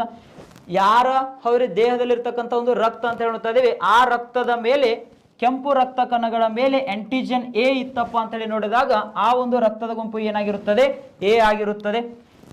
ಯಾವ ಒಂದು ಕೆಂಪು ರಕ್ತದ ಮೇಲೆ ಆಂಟಿಜನ್ ಬಿ ಇರುತ್ತದೆಯೋ ಆ ಒಂದು ರಕ್ತದ ಗುಂಪು ಏನಾಗಿರುತ್ತದೆ? ಬಿ ರಕ್ತದ ಗುಂಪು ಆಗಿರುತ್ತದೆ. ಆಂಟಿಜನ್ ಎ ಇದ್ದರೆ ಎ ರಕ್ತದ ಗುಂಪು, ಆಂಟಿಜನ್ ಬಿ ಇದ್ದರೆ ಬಿ ರಕ್ತದ ಗುಂಪು. ಆಂಟಿಜನ್ ಎ ಮತ್ತು ಬಿ ಎರಡೂ ಇದ್ದರೆ ಅದು ಯಾವ ರಕ್ತದ ಗುಂಪು ಅಂತ ಹೇಳಿ ನೋಡಿದಾಗ ಎ ಬಿ ರಕ್ತದ ಗುಂಪು ಅಂತ ಹೇಳ್ತೀವಿ ನಾವು. ಹೌದು, ಎ ಬಿ ರಕ್ತದ ಗುಂಪು ಅಂತ ಹೇಳ್ತಾ ಇದೀವಿ. ಅದೇ ರೀತಿ ಆಂಟಿಜನ್ಗಳು ಎ ಮತ್ತು ಬಿ ಎರಡೂ ಇರದಿದ್ದರೆ ಆ ರಕ್ತದ ಗುಂಪು ಯಾವ್ದಂತ ಹೇಳಿ ನೋಡಿದಾಗ ಓ ರಕ್ತದ ಗುಂಪು ಅಂತ ಹೇಳ್ತೀವಿ ನಾವು. ನೋಡಿ, ಕಾರ್ಲ್ ಲ್ಯಾಂಡ್ಸ್ಟೈನರ್ ಅವರನ್ನ ನಾವು ಏನಂತ ಹೇಳ್ತಾ ಇದೀವಿ? ಫಾದರ್ ಆಫ್ ಬ್ಲಡ್ ಗ್ರೂಪ್ಸ್ ಅಂತ ಹೇಳ್ತಾ ಇದೀವಿ. ರಕ್ತದ ಗುಂಪುಗಳ ಪಿತಾಮಹ ಕಾರ್ಲ್ ಲ್ಯಾಂಡ್ಸ್ಟೈನರ್ ಅವರು ಏನ್ ಮಾಡಿದ್ರಪ್ಪ ಅಂತ ಹೇಳಿದಾಗ ಈ ಒಂದು ರಕ್ತ ಅಂತೇಳಿ ಬಂದಾಗ ಕೆಂಪು ರಕ್ತ ಕಣಗಳು ಕಂಡು ಬರುತ್ತವೆ. ಆ ಕೆಂಪು ರಕ್ತ ಕಣಗಳ ಮೇಲೆ ಆಂಟಿಜನ್ಸ್ ಕಂಡು ಬರುತ್ತವೆ ಅಂತೇಳಿ ತೋರಿಸ್ಕೊಡ್ತಾರ. ನೋಡ್ರಿ, ಯಾವ ಒಂದು ರಕ್ತದಲ್ಲಿ ಆಂಟಿಜನ್ ಎ ಇರುತ್ತದೆಯೋ ಆ ರಕ್ತದ ಗುಂಪು ಎ ಆಗಿರುತ್ತದೆ. ಯಾವ ರಕ್ತದಲ್ಲಿ ಆಂಟಿಜನ್ ಬಿ ಇರುತ್ತದೆಯೋ ಆ ರಕ್ತದ ಗುಂಪು ಬಿ ಆಗಿರುತ್ತದೆ. ಯಾವ ರಕ್ತದಲ್ಲಿ ಆಂಟಿಜನ್ ಎ ಮತ್ತು ಬಿ ಎರಡು ಇರುತ್ತವೆಯೋ ಆ ರಕ್ತದ ಗುಂಪು ಏನಾಗಿರುತ್ತದೆ? ಎ ಬಿ ಆಗಿರುತ್ತದೆ ಅಂತ ಹೇಳ್ತೀವಿ. ಎರಡು ಆಂಟಿಜನ್ಸ್ ಇರಲಿಲ್ಲ ಅಂದ್ರೆ ಯಾವ ರಕ್ತದ ಗುಂಪು ಆಗಿರುತ್ತದೆ? ಓ ರಕ್ತದ ಗುಂಪು ಆಗಿರುತ್ತದೆ. ಹೌದು, ಈ ರೀತಿ ಒಂದು ಆಂಟಿಜನ್ಸ್ ಅಂತ ಹೇಳಿ ನೋಡ್ತಾ ಇದೀವಿ, ಆಂಟಿಜನ್ಸ್. ದೆನ್ ನೆಕ್ಸ್ಟ್ ಪಾಯಿಂಟ್, ರಕ್ತದ ಗುಂಪು, ಬ್ಲಡ್ ಗ್ರೂಪ್, ರಕ್ತದ ಗುಂಪು ಅಂತ ಹೇಳಿ ನೋಡ್ತಾ ಇದೀವಿ. ರಕ್ತದ ಗುಂಪು, ಕಂಡು ಬರ್ತಕ್ಕಂತಹ ಆಂಟಿಜನ್, ಕಂಡು ಬರ್ತಕ್ಕಂತಹ ಆಂಟಿಬಾಡಿ, ಆಮೇಲೆ ನಾವು ಯಾರಿಗೆ ರಕ್ತವನ್ನು ಕೊಡಬಹುದು, ಆಮೇಲೆ ನಾವು ಯಾರಿಂದ ರಕ್ತವನ್ನು ಸ್ವೀಕಾರ ಮಾಡಬಹುದು ಅಂತಕ್ಕಂಥ ಒಂದು ಮಾಹಿತಿಯನ್ನು ನೋಡ್ತಾ ಇದ್ದೀವಿ. ಇಲ್ಲಿ ನೋಡ್ರಿ, ರಕ್ತದ ಗುಂಪು ಎ, ರಕ್ತದ ಗುಂಪು ಎ. ಈ ಒಂದು ಎ ರಕ್ತದ ಗುಂಪಿನಲ್ಲಿ ಕಂಡು ಬರ್ತಕ್ಕಂಥ ಆಂಟಿಜನ್ಸ್ ಯಾವುದು? ಎ ಅಂತ ಹೇಳ್ತಾ ಇದೀವಿ ನಾವು. ಹೌದ್ರಿ, ಇಲ್ಲಿ ಒಂದು ಮಾಹಿತಿ ನೋಡಿದೀವಿ. ಕೆಂಪು ರಕ್ತ ಕಣಗಳ ಮೇಲ್ಭಾಗದಲ್ಲಿ ಆಂಟಿಜನ್ ಎ ಇದ್ದರೆ ಆ ರಕ್ತದ ಗುಂಪು ಏನಾಗಿರುತ್ತದೆ? ಎ ಆಗಿರುತ್ತದೆ. ಹಾಗಾದ್ರೆ ಕಂಡು ಬರ್ತಕ್ಕಂಥ ಆಂಟಿಬಾಡಿ ಯಾವ್ದಪ್ಪ ಅಂತ ಹೇಳಿ ನೋಡಿದಾಗ ಬಿ ಅಂತ ಹೇಳಿ ನೋಡ್ತಾ ಇದೀವಿ. ನೋಡ್ರಿ, ರಕ್ತದ ಗುಂಪು ನಮ್ದು ಎ ಇತ್ತಪ್ಪ ಅಂತ ಹೇಳಿದಾಗ ನಮ್ಮ ರಕ್ತದಲ್ಲಿ ಕಂಡು ಬರ್ತಕ್ಕಂಥ ಆಂಟಿಜನ್ ಯಾವುದು? ಎ. ಹಾಗಾದ್ರೆ ಆಂಟಿಬಾಡಿ ಯಾವ್ದು ಕಂಡು ಬರ್ತದ? ಬಿ ಕಂಡು ಬರುತ್ತದೆ ಅಂತ ಹೇಳಿ ನೋಡ್ತಾ ಇದೀವಿ. ದೆನ್ ನೆಕ್ಸ್ಟ್ ಒನ್, ನಮ್ಮ ರಕ್ತದ ಗುಂಪು ಎ ಅದ. ಹಾಗಾದ್ರೆ ನಾವು ಯಾರಿಗೆ ರಕ್ತವನ್ನು ದಾನ ಮಾಡಬಹುದು? ನಮ್ಮ ರಕ್ತದ ಗುಂಪು, ಈಗ ಉದಾಹರಣೆಗೆ ನನ್ನ ರಕ್ತದ ಗುಂಪು ಎ ಅದ, ನಾನು ಯಾರಿಗೆ ರಕ್ತವನ್ನು ದಾನ ಮಾಡಬಹುದಪ್ಪ ಅಂತ ಹೇಳಿ ನೋಡಿದಾಗ ಎ ರಕ್ತದ ಗುಂಪನ್ನು ಹೊಂದಿರತಕ್ಕಂಥ ವ್ಯಕ್ತಿಗಳಿಗೆ ರಕ್ತವನ್ನು ಕೊಡಬಹುದು. ಅದೇ ರೀತಿ ಎ ಬಿ ರಕ್ತದ ಗುಂಪನ್ನು ಹೊಂದಿರತಕ್ಕಂಥ ವ್ಯಕ್ತಿಗಳಿಗೆ ರಕ್ತವನ್ನು ಕೊಡಬಹುದು. ಆದರೆ ನನಗೇನೆ ರಕ್ತ ಬೇಕಾಯ್ತು ಅಂತ ತಿಳ್ಕೊಡಿ, ಅವಾಗ ನಾನು ಯಾರ ಕಡೆಯಿಂದ ರಿಸೀವ್ ಮಾಡ್ಕೋಬೇಕಪ್ಪ ಅಂತ ಹೇಳಿ ನೋಡಿದಾಗ ಎ ರಕ್ತದ ಗುಂಪು ಹೊಂದಿರತಕ್ಕಂಥ ವ್ಯಕ್ತಿಗಳಿಂದ ಮತ್ತು ಓ ರಕ್ತದ ಗುಂಪನ್ನು ಹೊಂದಿರತಕ್ಕಂಥ ವ್ಯಕ್ತಿಗಳಿಂದ ನಾವೇನ್ ಮಾಡಬಹುದು? ರಕ್ತವನ್ನು ಸ್ವೀಕಾರ ಮಾಡಬಹುದು ಅಂತ ಹೇಳಿ ನೋಡ್ತಾ ಇದೀವಿ. ಈ ರೀತಿ ರಕ್ತದ ಗುಂಪು ಎ ಅಂತ ಹೇಳಿ ನೋಡಿದೀವಿ. ಎಸ್, ಅದೇ ರೀತಿ ರಕ್ತದ ಗುಂಪು ಬಿ, ಇದರಲ್ಲಿ ಕಂಡು ಬರ್ತಕ್ಕಂಥ ಆಂಟಿಜನ್ಸ್ ಬಿ, ಇದರಲ್ಲಿ ಕಂಡು ಬರುವ ಆಂಟಿಬಾಡಿ ಯಾವ್ದಪ್ಪ ಅಂತ ಹೇಳಿ ನೋಡಿದಾಗ ಎ ಅಂತ ಹೇಳ್ತಾ ಇದ್ದೀವಿ ನಾವು. ಹೌದ್ರಿ, ಎ ಆಂಟಿಬಾಡಿ ಕಂಡು ಬರುತ್ತದೆ. ಇಲ್ಲಿ ನೋಡ್ರಿ, ಆಂಟಿಜನ್ಗಳು ಮತ್ತು ಆಂಟಿಬಾಡಿಗಳು ಯಾವಾಗಲೂ ಸೇಮ್ ಇರುವುದಿಲ್ಲ. ಯಾವ ರಕ್ತದಲ್ಲಿ ಆಂಟಿಜನ್ ಮತ್ತು ಆಂಟಿಬಾಡಿಗಳು ಸೇಮ್ ಆಗುತ್ತವೆಯೋ ಅವಾಗ ಮಾನವನ ದೇಹದ ಒಳಗಡೆನೆ ರಕ್ತ ಹೆಪ್ಪುಗಟ್ಟುತ್ತದೆ ಅಂತ ಹೇಳಿ ಒಂದು ಮೆಡಿಕಲ್ ಟರ್ಮ್ ಅದ, ನಿಮ್ಗೆ ಐಡಿಯಾ ಇರಬೇಕು. ಈ ರೀತಿ ರಕ್ತದ ಗುಂಪು ಬಿ, ಕಂಡು ಬರತಕ್ಕಂಥ ಆಂಟಿಜನ್ ಬಿ, ಕಂಡು ಬರುವ ಆಂಟಿಬಾಡಿ ಎ ಅಂತ ಹೇಳ್ತಾ ಇದೀವಿ. ಹಾಗಾದ್ರೆ ನನ್ನ ರಕ್ತದ ಗುಂಪು ಬಿ ಇದ್ರೆ ನಾನು ಯಾರಿಗೆ ಕೊಡಬಹುದು? ಬಿ ಕೊಡಬಹುದು, ಆಮೇಲೆ ಎ ಬಿಗೆ ಕೊಡಬಹುದು. ನನಗೆ ರಕ್ತ ಬೇಕಾಯ್ತು ಅಂತ ತಿಳ್ಕೊರಿ, ಅವಾಗ ಬಿ ಕಡೆಯಿಂದ ತಗೋಬಹುದು, ಓ ಕಡೆಯಿಂದ ತಗೋಬಹುದು. ಐಡಿಯಾ ಬರ್ತದ್ರೆ ಈ ರೀತಿ ರಕ್ತದ ಗುಂಪು ಎ ಬಿ, ಕಂಡು ಬರುವ ಆಂಟಿಜನ್ಸ್ ಎ ಮತ್ತು ಬಿ, ನೋಡ್ರಿ, ಈ ಒಂದು ಎ ಬಿ ರಕ್ತದ ಗುಂಪಿನಲ್ಲಿ ಏನು ಕಂಡು ಬರುವುದಿಲ್ಲ ಅಂತ ಹೇಳಿ ನೋಡಿದಾಗ ಆಂಟಿಬಾಡೀಸ್ ಕಂಡು ಬರುವುದಿಲ್ಲ. ಪ್ರಶ್ನೆ ಕೇಳುವಂತ ಚಾನ್ಸಸ್ ಅದ. ಈ ಕೆಳಗಿನ ಯಾವ ರಕ್ತದ ಗುಂಪಿನಲ್ಲಿ ಆಂಟಿಬಾಡೀಸ್ ಕಂಡು ಬರುವುದಿಲ್ಲ? ಕನ್ನಡದಲ್ಲಿ ಪ್ರತಿಕಾಯಗಳು ಅಂತೇಳಿ ಕರಿತಾ ಇದೀವಿ. ಪ್ರತಿಕಾಯಗಳು ಆಂಟಿಬಾಡೀಸ್ ಅಂತೇಳಿ ಕೊಡ್ತೀವಿ. ಈ ಕೆಳಗಿನ ಯಾವ ರಕ್ತದ ಗುಂಪಿನಲ್ಲಿ ಆಂಟಿಬಾಡೀಸ್ ಕಂಡು ಬರುವುದಿಲ್ಲ ಅಂತ ಹೇಳಿ ನೋಡಿದ್ರೆ ಎ ಬಿ ರಕ್ತದ ಗುಂಪಿನಲ್ಲಿ ಆಂಟಿಬಾಡೀಸ್ ಇರುವುದಿಲ್ಲ. ಹಾಗಾದ್ರೆ ಎ ಬಿ ರಕ್ತದ ಗುಂಪಿನಲ್ಲಿ ಏನಿರ್ತಾವಪ್ಪ ಅಂತ ಹೇಳಿದಾಗ ಆಂಟಿಜೆನ್ಸ್ ಕಂಡು ಬರುತ್ತವೆ, ಎ ಮತ್ತು ಬಿ ಆಂಟಿಜೆನ್ಸ್ ಕಂಡು ಬರುತ್ತವೆ, ಆದರೆ ಆಂಟಿಬಾಡೀಸ್ ಕಂಡು ಬರುವುದಿಲ್ಲ. ಈ ಎ ಬಿ ರಕ್ತದ ಗುಂಪನ್ನು ಹೊಂದಿರತಕ್ಕಂತಹ ವ್ಯಕ್ತಿಗಳು, ಅವ್ರಿ ಎ ಬಿ ರಕ್ತದ ಗುಂಪನ್ನು ಹೊಂದಿರತಕ್ಕಂತಹ ವ್ಯಕ್ತಿಗಳು ಯಾರಿಗೆ ರಕ್ತವನ್ನು ಕೊಡಬಹುದಪ್ಪ ಅಂತ ಹೇಳಿದಾಗ ಎ ಬಿ ಬ್ಲಡ್ ಗ್ರೂಪ್ ಹೊಂದಿರತಕ್ಕಂಥ ವ್ಯಕ್ತಿಗಳಿಗೆ ರಕ್ತವನ್ನು ಕೊಡಬಹುದು. ಹಾಗಾದ್ರೆ ಅವರಿಗೆ ಬೇಕಾಯ್ತು ಅಂತ ತಿಳ್ಕೊಡ್ರಿ, ಎಲ್ಲರ ಕಡೆಯಿಂದ ಸ್ವೀಕಾರ ಮಾಡ್ಕೋಬಹುದು. ಹೌದ್ರಿ, ಎ ರಕ್ತದ ಗುಂಪಿಂದ ತೆಗೆದುಕೊಳ್ಳಬಹುದು, ಬಿ ರಕ್ತದ ಗುಂಪಿನಿಂದ ತೆಗೆದುಕೊಳ್ಳಬಹುದು, ಎ ಬಿ ದಿಂದ ತೆಗೆದುಕೊಳ್ಳಬಹುದು, ಓ ರಕ್ತದ ಗುಂಪಿನಿಂದ ಕೂಡ ಏನ್ ಮಾಡಬಹುದು, ಬ್ಲಡ್ ಅನ್ನ ತೆಗೆದುಕೊಳ್ಳಬಹುದು ಅಂತ ಹೇಳಿ ನೋಡ್ತಾ ಇದೀವಿ. ಎ ಬಿ ರಕ್ತದ ಗುಂಪು. ದೆನ್ ನೆಕ್ಸ್ಟ್ ಒನ್ ಓ ಬ್ಲಡ್ ಗ್ರೂಪ್. ಓ ಬ್ಲಡ್ ಗ್ರೂಪ್. ಓ ರಕ್ತದ ಗುಂಪಿನಲ್ಲಿ ಯಾವುದೇ ರೀತಿಯ ಆಂಟಿಜೆನ್ಸ್ ಕಂಡು ಬರುವುದಿಲ್ಲ ಅಂತ ಹೇಳ್ತೀವಿ ನಾವು. ಹೌದ್ರಿ, ಓ ರಕ್ತದ ಗುಂಪಿನಲ್ಲಿ ಆಂಟಿಜೆನ್ಸ್ ಕಂಡು ಬರುವುದಿಲ್ಲ. ಹಾಗಾದ್ರೆ ಓ ರಕ್ತದ ಗುಂಪಿನಲ್ಲಿ ಏನು ಕಂಡು ಬರುತ್ತವೆ ಅಂತ ಹೇಳಿ ನೋಡಿದ್ರೆ ಎ ಮತ್ತು ಬಿ ಅಂತಕ್ಕಂತಹ ಆಂಟಿಬಾಡೀಸ್ ಕಂಡು ಬರುತ್ತವೆ. ಪ್ರಶ್ನೆ ಯಾವ ರೀತಿ ಕೇಳ್ತಾನ, ಈ ಕೆಳಗಿನ ಯಾವ ರಕ್ತದ ಗುಂಪಿನಲ್ಲಿ ಆಂಟಿಜೆನ್ಸ್ ಪ್ರತಿಕಾಯ ಜನಕಗಳು ಕಂಡು ಬರುವುದಿಲ್ಲ ಅಂತೇಳಿ ಪ್ರಶ್ನೆ ಕೇಳ್ತಾನೆ. ಅದಕ್ಕೆ ಸರಿಯಾದ ಉತ್ತರ ಓ ರಕ್ತದ ಗುಂಪಿನಲ್ಲಿ ಆಂಟಿಜೆನ್ಸ್ ಇರುವುದಿಲ್ಲ ಅಂತ ಹೇಳ್ತಾ ಇದೀವಿ. ಆಂಟಿಜೆನ್ಸ್ ಇರುವುದಿಲ್ಲ. ಹಾಗಾದ್ರೆ ನನ್ನ ರಕ್ತದ ಗುಂಪು ಓ ಅದ, ನಾನು ಯಾರಿಗೆ ರಕ್ತವನ್ನು ಕೊಡಬಹುದಪ್ಪ ಅಂತ ಹೇಳಿ ನೋಡಿದಾಗ ಎ ಬ್ಲಡ್ ಗ್ರೂಪ್ ಹೊಂದಿರತಕ್ಕಂಥ ವ್ಯಕ್ತಿಗೆ ಕೊಡಬಹುದು, ಬಿ ಬ್ಲಡ್ ಗ್ರೂಪ್ ಹೊಂದಿರತಕ್ಕಂಥ ವ್ಯಕ್ತಿಗೆ ಕೊಡಬಹುದು, ಎ ಬಿ ಬ್ಲಡ್ ಗ್ರೂಪ್ ಹೊಂದಿರತಕ್ಕಂಥ ವ್ಯಕ್ತಿಗೆ ರಕ್ತವನ್ನು ನಾನು ದಾನ ಮಾಡಬಹುದು. ಓ ರಕ್ತದ ಗುಂಪನ್ನು ಹೊಂದಿರತಕ್ಕಂಥ ವ್ಯಕ್ತಿಗೆ ನಾವು ಏನ್ ಮಾಡಬಹುದು, ರಕ್ತವನ್ನು ದಾನ ಮಾಡಬಹುದು. ಇದು ಯಾವಾಗ ನಮ್ಮ ರಕ್ತದ ಗುಂಪು ಓ ಆಗಿದ್ದರೆ ಮಾತ್ರ. ಆದರೆ ಓ ರಕ್ತದ ಗುಂಪನ್ನು ಹೊಂದಿರತಕ್ಕಂಥ ವ್ಯಕ್ತಿಗಳಿಗೆ ಏನಾದ್ರೂ ರಕ್ತ ಬೇಕಾಯ್ತು ಅಂತ ತಿಳ್ಕೊರಿ, ಅವರು ಯಾರ ಕಡೆಯಿಂದ ತೆಗೆದುಕೊಳ್ಳಬೇಕು ಅಂತ ಹೇಳಿದಾಗ ಓ ಬ್ಲಡ್ ಗ್ರೂಪ್ ಅನ್ನು ಹೊಂದಿರುವ ವ್ಯಕ್ತಿಗಳಿಂದ ರಕ್ತವನ್ನು ತೆಗೆದುಕೊಳ್ಬೇಕು ಅಂತ ಹೇಳ್ತಾ ಇದೀವಿ. ಈ ರೀತಿ ಒಂದು ಪಾಯಿಂಟ್ ಅದ. ಟೇಬಲ್ ಅನ್ನ ಸರಿಯಾಗಿ ನೀವೆಲ್ಲರೂ ನೆನ್ಪಿಟ್ಕೊಡಿ. ಸ್ವಲ್ಪ ಇದು ನೀವು ಪ್ರಾಕ್ಟೀಸ್ ಮಾಡ್ಕೊಳ್ಳೇಬೇಕಾಗ್ತದೆ. ಹೌದ್ರೆ, ಅಷ್ಟು ಈಸಿಯಾಗಿ ನೆನ್ಪಿಡಂಗಿಲ್ಲ, ನೆನ್ಪಿಟ್ಕೊಡಿ. ಈ ರೀತಿ ಒಂದು ಆಂಟಿಜೆನ್ಸ್ ಎಲ್ಲಿ ಕಂಡು ಬರ್ತಾವ, ಆಮೇಲೆ ಆಂಟಿಬಾಡೀಸ್ ಎಲ್ಲಿ ಇರಲ್ಲ, ಎಲ್ಲಿ ಇರ್ತದ ಅಂತಕ್ಕಂಥ ಮಾಹಿತಿಯನ್ನ ನೆನ್ಪಿಟ್ಕೊಡ್ರಿ. ದೆನ್ ನೆಕ್ಸ್ಟ್ ಒನ್,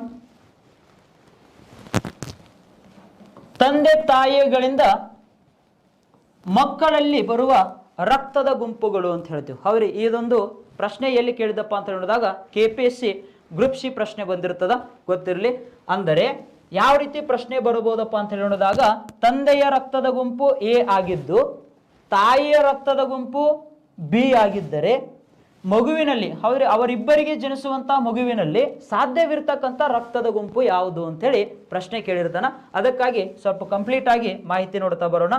ಇಲ್ಲಿ ನೋಡ್ರಿ, ತಂದೆಯ ರಕ್ತದ ಗುಂಪು ಎ, ತಾಯಿಯ ರಕ್ತದ ಗುಂಪು ಎ ಆಗಿದ್ದರೆ ಇವರಿಗೆ ಜನಿಸುವಂತ ಮಗುವಿನಲ್ಲಿ ಸಾಧ್ಯವಿರುವ ರಕ್ತದ ಗುಂಪು ಎ ಮತ್ತು ಓ ಆಗಿರುತ್ತದೆ. ಸಾಧ್ಯವಿಲ್ಲ ಬಿ ಮತ್ತು ಎ ಬಿ. ತಂದೆಯ ರಕ್ತದ ಗುಂಪು ಎ ಆಗಿದ್ದು ತಾಯಿಯ ರಕ್ತದ ಗುಂಪು ಕೂಡ ಎ ಆಗಿದ್ದರೆ ಮಕ್ಕಳಲ್ಲಿ ಸಾಧ್ಯವಿರತಕ್ಕಂಥ ರಕ್ತದ ಗುಂಪು ಎ ಅಥವಾ ಓ ಆಗಿರ್ತದ. ಸಾಧ್ಯವಿಲ್ಲದಿರ್ತಕ್ಕಂಥ ರಕ್ತದ ಗುಂಪು ಬಿ ಮತ್ತು ಎ ಬಿ ಅಂತ ಹೇಳ್ತಾ ಇದೀವಿ, B A B. Then next one, ತಂದೆಯ ರಕ್ತದ ಗುಂಪು ಎ ಆಗಿದ್ದು ತಾಯಿಯ ರಕ್ತದ ಗುಂಪು ಬಿ ಆಗಿದ್ದರೆ ಇವರಿಗೆ ಜನಿಸುವಂತಹ ಮಗುವಿನಲ್ಲಿ ಸಾಧ್ಯವಿರ್ತಕ್ಕಂಥ ರಕ್ತದ ಗುಂಪುಗಳು ಎ ಆಗಿರಬಹುದು, ಬಿ ಆಗಿರಬಹುದು, ಎ ಬಿ ಆಗಿರಬಹುದು ಅಥವಾ ಓ ಆಗಿರಬಹುದು. ಅವ್ರು ಈ ರೀತಿ ಸಾಧ್ಯವಿರ್ತಕ್ಕಂಥ ರಕ್ತದ ಗುಂಪುಗಳು ಅಂತ ಹೇಳ್ತೇವೆ. ಸಾಧ್ಯವಿರ್ತಕ್ಕಂಥ ರಕ್ತದ ಗುಂಪು ಎಲ್ಲ ಪಾಸಿಬಲ್ ಅದಾವ. ತಂದೆಯ ರಕ್ತದ ಗುಂಪು ಎ ಆಗಿದ್ದು ಮತ್ತು ತಾಯಿಯ ರಕ್ತದ ಗುಂಪು ಬಿ ಆಗಿದ್ದರೆ. ದೆನ್ ನೆಕ್ಸ್ಟ್ ಒನ್, ತಂದೆಯ ರಕ್ತದ ಗುಂಪು ಎ ಆಗಿದ್ದು ತಾಯಿಯ ರಕ್ತದ ಗುಂಪು ಎ ಬಿ ಆಗಿದ್ದರೆ, ತಂದೆಯ ರಕ್ತದ ಗುಂಪು ಎ ಆಗಿದ್ದು ತಾಯಿಯ ರಕ್ತದ ಗುಂಪು ಎ ಬಿ ಆಗಿದ್ದರೆ ಇವರಿಗೆ ಜನಿಸುವಂತಹ ಮಗುವಿನಲ್ಲಿ ಕಂಡು ಬರ್ತಕ್ಕಂತಹ ರಕ್ತದ ಗುಂಪು ಯಾವುದಾಗಿರ್ತದೆ ಅಂತೇಳಿ ನೋಡಿದ್ರೆ ಎ, ಬಿ ಮತ್ತು ಎ ಬಿ. ಇವರಿಗೆ ಜನಿಸುವಂಥ ಮಗುವಿನಲ್ಲಿ ಕಂಡು ಬರ್ತಕ್ಕಂಥ ರಕ್ತದ ಗುಂಪು ಎ ಆದರೂ ಆಗಿರ್ಬೋದು, ಇಲ್ಲಾಂದರೆ ಬಿ ಆಗಿರ್ಬೋದು, ಇಲ್ಲಾಂದರೆ ಎ ಬಿ ಆಗಿರ್ತದ. ಈ ರೀತಿ ಮಕ್ಕಳಲ್ಲಿ ಸಾಧ್ಯವಿರೋ ರಕ್ತದ ಗುಂಪುಗಳು. ಇಲ್ಲಿ ನೋಡ್ರಿ, ಸಾಧ್ಯವಿಲ್ಲದ ರಕ್ತದ ಗುಂಪು ಯಾವುದಂತೇಳಿ ನೋಡಿದ್ರೆ ಓ ಸಾಧ್ಯವಿಲ್ಲ ಅಂತ ಹೇಳ್ತಾ ಇದ್ದೀವಿ, ಓ. ದೆನ್ ನೆಕ್ಸ್ಟ್ ಒನ್, ತಂದೆಯ ರಕ್ತದ ಗುಂಪು ಎ ಆಗಿದ್ದು ತಾಯಿಯ ರಕ್ತದ ಗುಂಪು ಓ ಆಗಿದ್ದರೆ ಸಾಧ್ಯವಿರುವ ರಕ್ತದ ಗುಂಪು ಮಗುವಿನಲ್ಲಿ ಯಾವುದಪ್ಪ ಅಂತೇಳಿ ನೋಡಿದಾಗ ಎ ಆಗಿರ್ತದ ಅಥವಾ ಬಿ ಅಂತ ಓ ಅಂತ ಹೇಳ್ತಾ ಇದೀವಿ. ಎ ಅಥವಾ ಓ ಆಗಿರುತ್ತದೆ. ತಂದೆಯ ರಕ್ತದ ಗುಂಪು ಎ ಆಗಿದ್ದು ತಾಯಿಯ ರಕ್ತದ ಗುಂಪು ಓ ಆಗಿದ್ದರೆ ಮಗುವಿನಲ್ಲಿ ಸಾಧ್ಯವಿರುವ ರಕ್ತದ ಗುಂಪು ಎ ಅಥವಾ ಓ ಆಗಿರುತ್ತದೆ. ಸಾಧ್ಯವಿಲ್ಲ ಬಿ ಎ ಬಿ, ಸಾಧ್ಯವಿಲ್ಲ ಬಿ ಎ ಬಿ. ಇದು ಈ ರೀತಿ ತಂದೆಯ ರಕ್ತದ ಗುಂಪು ಎ ಅಂತ ಹೇಳಿ ನೋಡಿದ್ವಿ. ದೆನ್ ನೆಕ್ಸ್ಟ್ ಒನ್ ಬಿ ಅಂತ ಹೇಳಿ ಕೊಡೋಣ. ಹೌದ್ರಿ, ತಂದೆಯ ರಕ್ತದ ಗುಂಪು ಬಿ ಅಂತ ಹೇಳಿ ನೋಡ್ರಿ.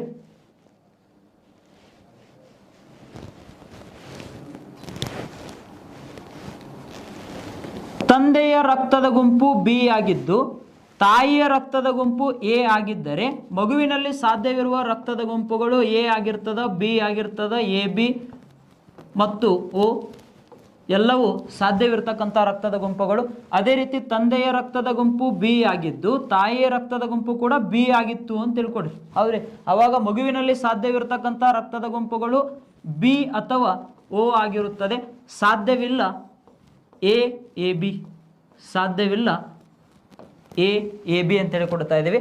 ನೆಕ್ಸ್ಟ್ ತಂದೆಯ ರಕ್ತದ ಗುಂಪು ಬಿ ಆಗಿದ್ದು ತಾಯಿಯ ರಕ್ತದ ಗುಂಪು ಎ ಬಿ ಆಗಿದ್ದರೆ ಮಗುವಿನಲ್ಲಿ ಸಾಧ್ಯವಿರುವ ರಕ್ತದ ಗುಂಪು ಎ ಆಗಿರ್ತದ, ಇಲ್ಲಾಂದರೆ ಬಿ ಆಗಿರ್ತದ, ಇಲ್ಲಾಂದರೆ ಎ ಬಿ ಆಗಿರ್ತದ. ಸಾಧ್ಯವಿಲ್ಲ ಓ ರಕ್ತದ ಗುಂಪು ಅಂತ ಹೇಳ್ತೀವಿ, ಓ ರಕ್ತದ ಗುಂಪು. ದೆನ್ ನೆಕ್ಸ್ಟ್ ಒನ್ ತಂದೆಯ ರಕ್ತದ ಗುಂಪು ಬಿ ಆಗಿದ್ದು ತಾಯಿಯ ರಕ್ತದ ಗುಂಪು ಓ ಆಗಿದ್ದರೆ ಮಗುವಿನಲ್ಲಿ ಸಾಧ್ಯವಿರುವ ರಕ್ತದ ಗುಂಪು ಬಿ ಓ. ಸಾಧ್ಯವಿಲ್ಲ ಎ ಎ ಬಿ, ಸಾಧ್ಯವಿಲ್ಲ ಎ ಎ ಬಿ ಅಂತ ಹೇಳ್ತಾ ಇದ್ದೀವಿ. ಕರೆಕ್ಟಾಗಿ ಇವುಗಳನ್ನು ನೋಟ್ ಡೌನ್ ಮಾಡ್ಕೊಳ್ತಾ ಬರ್ರಿ. ಇದನ್ನು ಪ್ರಾಕ್ಟೀಸ್ ಮಾಡಿದ್ರೆ ಮಾತ್ರ ಇದು ನೆನಪುಳಿತದ. KPSC ಗ್ರೂಪ್ ಸಿ ಯಲ್ಲಿ ಪ್ರಶ್ನೆ ಕೇಳ್ತಾನೆ, ನೆನ್ಪಿಟ್ಕೊರಿ. ತಂದೆಯ ರಕ್ತದ ಗುಂಪು ಬಿ ಆಗಿದ್ದು ತಾಯಿಯ ರಕ್ತದ ಗುಂಪು ಎ ಆಗಿದ್ದರೆ ಮಗುವಿನಲ್ಲಿ ಸಾಧ್ಯವಿರತಕ್ಕಂಥ ರಕ್ತದ ಗುಂಪುಗಳು ಯಾವುವು ಅಂತೇಳಿ ಎಲ್ಲವೂ ಒಂದು ಗ್ರೂಪ್ ಅಲ್ಲಿ ಮಾಡಿ ಕೊಟ್ಟಿರ್ತಾನೆ, ಆಪ್ಷನ್ಗಳಲ್ಲಿ ಕೊಟ್ಟಿರ್ತಾನೆ. ಸರಿಯಾಗಿ ನೆನ್ಪಿಟ್ಕೋಬೇಕು. ದೆನ್ ನೆಕ್ಸ್ಟ್ ಒನ್, ನೆಕ್ಸ್ಟ್ ನೋಡ್ರಿ, ತಂದೆಯ ರಕ್ತದ ಗುಂಪು ಇನ್ ಕೇಸ್ ಎ ಬಿ ಆಗಿತ್ತು, ಅವ್ರಿ ತಾಯಿಯ ರಕ್ತದ ಗುಂಪು ಎ ಆಗಿದ್ದರೆ ಆ ಒಂದು ಮಗುವಿನಲ್ಲಿ ಅವರಿಬ್ಬರಿಗೆ ಜನಿಸುವಂಥ ಮಗುವಿನಲ್ಲಿ ಸಾಧ್ಯವಿರತಕ್ಕಂಥ ರಕ್ತದ ಗುಂಪುಗಳು ಎ ಬಿ ಅಥವಾ ಎ ಬಿ ಅಂತ ಹೇಳಿ ನೋಡ್ತಾ ಇದ್ದೀವಿ. ಸಾಧ್ಯವಿಲ್ಲ ಓ. ಅದೇ ರೀತಿ ತಂದೆಯ ರಕ್ತದ ಗುಂಪು ಎ ಬಿ ಆಗಿದ್ದು ತಾಯಿಯ ರಕ್ತದ ಗುಂಪು ಬಿ ಆಗಿದ್ದರೆ ಮಗುವಿನಲ್ಲಿ ಸಾಧ್ಯವಿರುವ ರಕ್ತದ ಗುಂಪುಗಳು ಎ ಆಗಿರ್ತದ, ಬಿ ಆಗಿರ್ತದ, ಎ ಬಿ ಆಗಿರುತ್ತದೆ. ಸಾಧ್ಯವಿಲ್ಲ ಓ ರಕ್ತದ ಗುಂಪು. ದೆನ್ ನೆಕ್ಸ್ಟ್ ಒನ್, ತಂದೆಯ ರಕ್ತದ ಗುಂಪು ಎ ಬಿ ಆಗಿದ್ದು ತಾಯಿಯ ರಕ್ತದ ಗುಂಪು ಕೂಡ ಎ ಬಿ ಆಗಿತ್ತು ಅಂತ ತಿಳ್ಕೊಡ್ರಿ. ಆ ಒಂದು ಅವರಿಬ್ಬರಿಗೆ ಜನಿಸುವಂಥ ಮಗುವಿನಲ್ಲಿ ಕಂಡು ಬರ್ತಕ್ಕಂಥ ರಕ್ತದ ಗುಂಪುಗಳು ಎ ಆಗಿರ್ಬೋದು, ಬಿ ಆಗಿರ್ಬೋದು, ಎ ಆಗಿರ್ಬೋದು, ಬಿ ಆಗಿರ್ಬೋದು, ಇಲ್ಲಾಂದರೆ ಎ ಬಿ ಆಗಿರ್ತದ. ಇರುವುದಿಲ್ಲ ಓ ರಕ್ತದ ಗುಂಪು ಅಂತ ಹೇಳ್ತಾ ಇದ್ದೀವಿ, ಓ ರಕ್ತದ ಗುಂಪು. ದೆನ್ ನೆಕ್ಸ್ಟ್ ತಂದೆಯ ರಕ್ತದ ಗುಂಪು ಎ ಬಿ ಆಗಿದ್ದು ತಾಯಿಯ ರಕ್ತದ ಗುಂಪು ಓ ಆಗಿದ್ದರೆ, ಇದು ಇಂಪಾರ್ಟೆಂಟ್ ಆಗ್ತದೆ. ಅವ್ರು ಯಾಕೆ ನಾನು ಇದನ್ನೆಲ್ಲ ಮಾಹಿತಿ ಕೊಡ್ತಾ ಇದ್ದೀನಿ ಅಂತ ನೋಡಿದ್ರೆ ಎಲ್ಲೂ ಇಲ್ಲಿ ಮಾರ್ಕ್ಸ್ ಮಿಸ್ ಆಗಬಾರ್ದು. ಯಾವುದೇ ಪ್ರಶ್ನೆ ಕೇಳಿದ್ರು ಕೂಡ ಆನ್ಸರ್ ಮಾಡ್ಬೋದು. ತಂದೆಯ ರಕ್ತದ ಗುಂಪು ಎ ಬಿ ಆಗಿದ್ದು ತಾಯಿಯ ರಕ್ತದ ಗುಂಪು ಓ ಆಗಿದ್ದರೆ ಇವರಿಬ್ಬರಿಗೆ ಜನಿಸುವಂಥ ಮಗುವಿಗೆ ಬರುವಂಥ ರಕ್ತದ ಗುಂಪುಗಳು ಎ ಆದರೂ ಆಗಿರ್ತದ, ಇಲ್ಲ ಅಂದರೆ ಬಿ ಆದರೂ ಆಗಿರ್ತದೆ. ನೋಡ್ರಿ, ಇವರಿಬ್ಬರು ರಕ್ತದ ಗುಂಪುಗಳನ್ನು ಅಬ್ಸರ್ವ್ ಮಾಡಿದಾಗ ತಂದೆಯ ರಕ್ತದ ಗುಂಪು ಎ ಬಿ ಅದ, ತಾಯಿಯ ರಕ್ತದ ಗುಂಪು ಓ ಅದ. ಆದರೆ ಇವರಿಬ್ಬರಿಗೆ ಜನಿಸುವಂಥ ಮಗುವಿಗೆ ಎ ಬಿನೂ ಬರಲ್ಲ, ಓನೂ ಬರಲ್ಲ. ಕಾರಣ ಏನಿರ್ಬೋದಪ್ಪ ಅಂತೇಳಿ ನೋಡಿದಾಗ ಎ ಬಿ ರಕ್ತದ ಗುಂಪು ಅಂತೇಳಿ ನೋಡಿದ್ರೆ ಇದರಲ್ಲಿ ಆಂಟಿಬಾಡೀಸ್ ಇರುವುದಿಲ್ಲ. ಓ ರಕ್ತದ ಗುಂಪು ಅಂತೇಳಿ ನೋಡಿದಾಗ ಇದರಲ್ಲಿ ಏನು ಕಂಡು ಬರುವುದಿಲ್ಲ, ಆಂಟಿಜೆನ್ಸ್ ಕಂಡು ಬರುವುದಿಲ್ಲ ಅಂತ ಹೇಳ್ತಾ ಇದ್ದೀವಿ. ಈ ರೀತಿ ಅವರಿಬ್ಬರಿಗೆ ಜನಿಸುವಂಥ ಮಗುವಿಗೆ ಸಾಧ್ಯವಿರ್ತಕ್ಕಂಥ ರಕ್ತದ ಗುಂಪು ಎ ಆದರೂ ಆಗಿರ್ತದೆ, ಇಲ್ಲಾಂದರೆ ಬಿ ಆಗಿರ್ತದೆ. ಸಾಧ್ಯವಿಲ್ಲ ಓ ಮತ್ತು ಎ ಬಿ ಸಾಧ್ಯವಿಲ್ಲ ಅಂತ ಹೇಳಿದೆವು. ಈ ರೀತಿ ರಕ್ತದ ಗುಂಪು ಅಂತ ಹೇಳ್ತಾ ಇದ್ದೀವಿ. ಎ ರಕ್ತದ ಗುಂಪು ನೋಡಿದ್ದೀವಿ, ಬಿ ರಕ್ತದ ಗುಂಪು ನೋಡಿದ್ದೀವಿ, ಎ ಬಿ ರಕ್ತದ ಗುಂಪು ನೋಡಿದ್ದೀವಿ. ಅದೇ ರೀತಿ ಓ ರಕ್ತದ ಗುಂಪಿನ ಬಗ್ಗೆ ಸ್ವಲ್ಪ ಮಾಹಿತಿ ನೋಡ್ರಿ.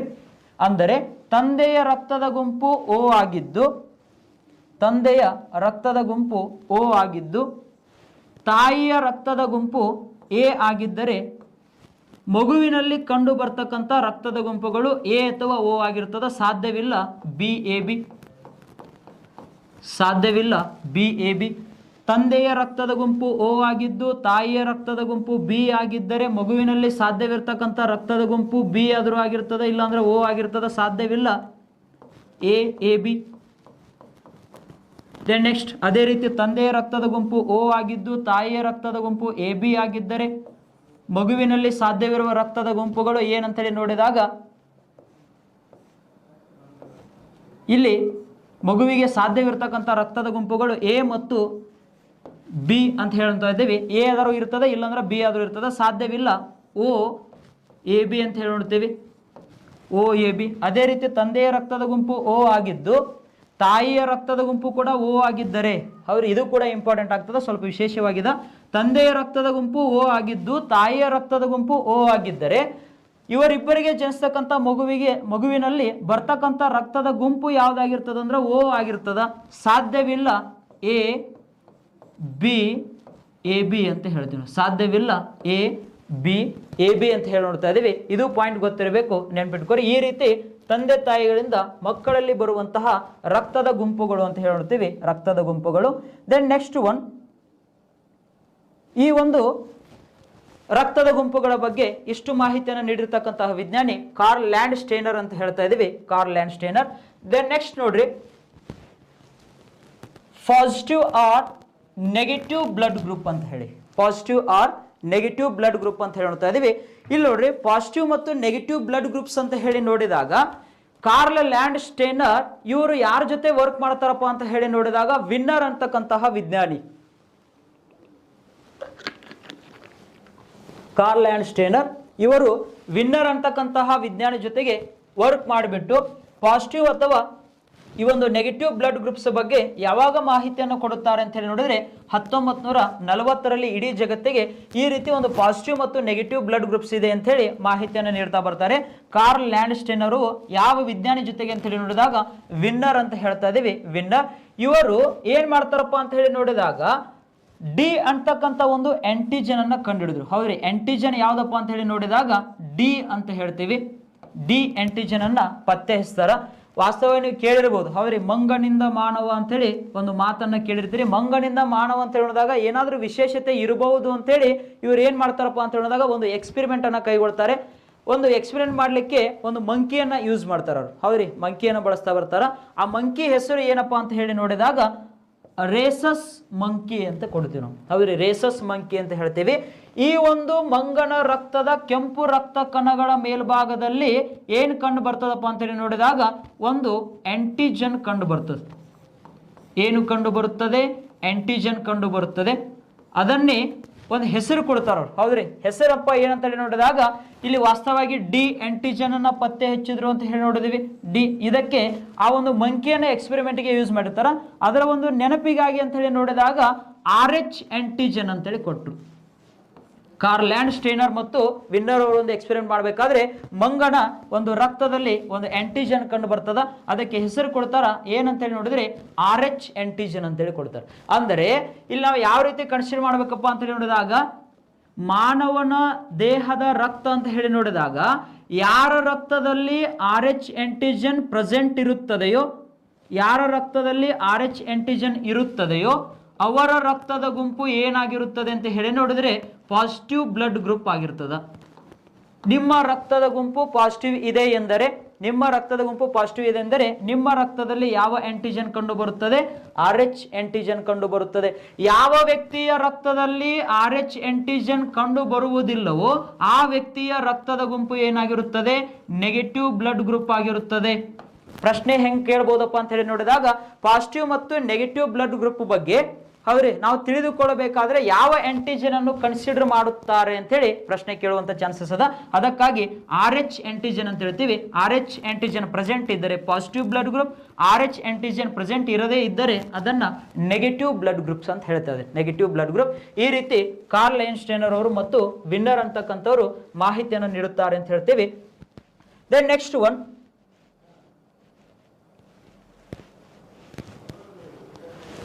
ರಕ್ತದ ಗುಂಪುಗಳು ಅಂತ ಹೇಳಿ ನೋಡಿದರೆ ರಕ್ತದ ಗುಂಪು, ಈ ಒಂದು ರಕ್ತದ ಗುಂಪನ್ನು ಹೇಗೆ ಪತ್ತೆ ಹಚ್ಚುತ್ತಾರೆ? ಒಂದು ಐಡಿಯಾ ಇರಬೇಕು ನಮ್ಗೆ. ಹೌದ್ರಿ, ಮೆಡಿಕಲ್ ಟರ್ಮ್ ಅಲ್ಲಿ ಬರ್ತದ. ರಕ್ತದ ಗುಂಪನ್ನ ಪತ್ತೆ ಹಚ್ಚಲು ಈ ಕೆಳಗಿನ ಯಾವ ರಾಸಾಯನಿಕವನ್ನು ಬಳಸುತ್ತಾರೆ? ಹೌದ್ರಿ, ಆಪ್ಷನ್ ಎ ಕೊಡಬಹುದು ಆಂಟಿಜನ್, ಆಪ್ಷನ್ ಎ ಆಂಟಿಜನ್ ಕೊಡ್ತಾನ, ಆಪ್ಷನ್ ಬಿ ಆಂಟಿಬಾಡಿ ಕೊಡುತ್ತಾರೆ, ದೆನ್ ನೆಕ್ಸ್ಟ್ ಆಪ್ಷನ್ ಸಿ ಆಂಟಿಸೆರಾ ಅಂತೇಳಿ ಕೊಡ್ತಾನ, ಆಂಟಿಸೆರಾ. ಅವ್ರು ಈ ರೀತಿ ರಕ್ತದ ಗುಂಪುಗಳನ್ನು ಪತ್ತೆ ಹಚ್ಚಲು ಯಾವ ರಾಸಾಯನಿಕವನ್ನು ಬಳಸುತ್ತಾರೆ? ಆಪ್ಷನ್ ಎ ಹೇಳ್ತದೆ antigen, option B antibody, option C antisera ಅಂತ ಹೇಳ್ತಾ ಇದೀವಿ, ಆಂಟಿಸೆರಾ. ಇದರಲ್ಲಿ ರಕ್ತದ ಗುಂಪುಗಳನ್ನು ಪತ್ತೆ ಹಚ್ಚಬೇಕಾದ್ರೆ ಯಾವ ರಾಸಾಯನಿಕ ವಸ್ತುವನ್ನು ಬಳಸುತ್ತೇವೆ ಅಂತೇಳಿ ನೋಡಿದಾಗ ಆಂಟಿಸೆರಾ ಅಂತಕ್ಕಂಥ ರಾಸಾಯನಿಕ ವಸ್ತುವನ್ನು ಏನು ಮಾಡುತ್ತಾರೆ? ಬಳಸುತ್ತಾರೆ ಅಂತ ಹೇಳ್ತಾ ಇದೀವಿ, ಆಂಟಿಸೆರಾ. ಇಲ್ಲಿ ನೋಡ್ರಿ, ಆಂಟಿಸೆರಾ ಅಂತ ಹೇಳಿ ನೋಡಿದಾಗ ನೋಡಿ, ಆಂಟಿಸೆರಾ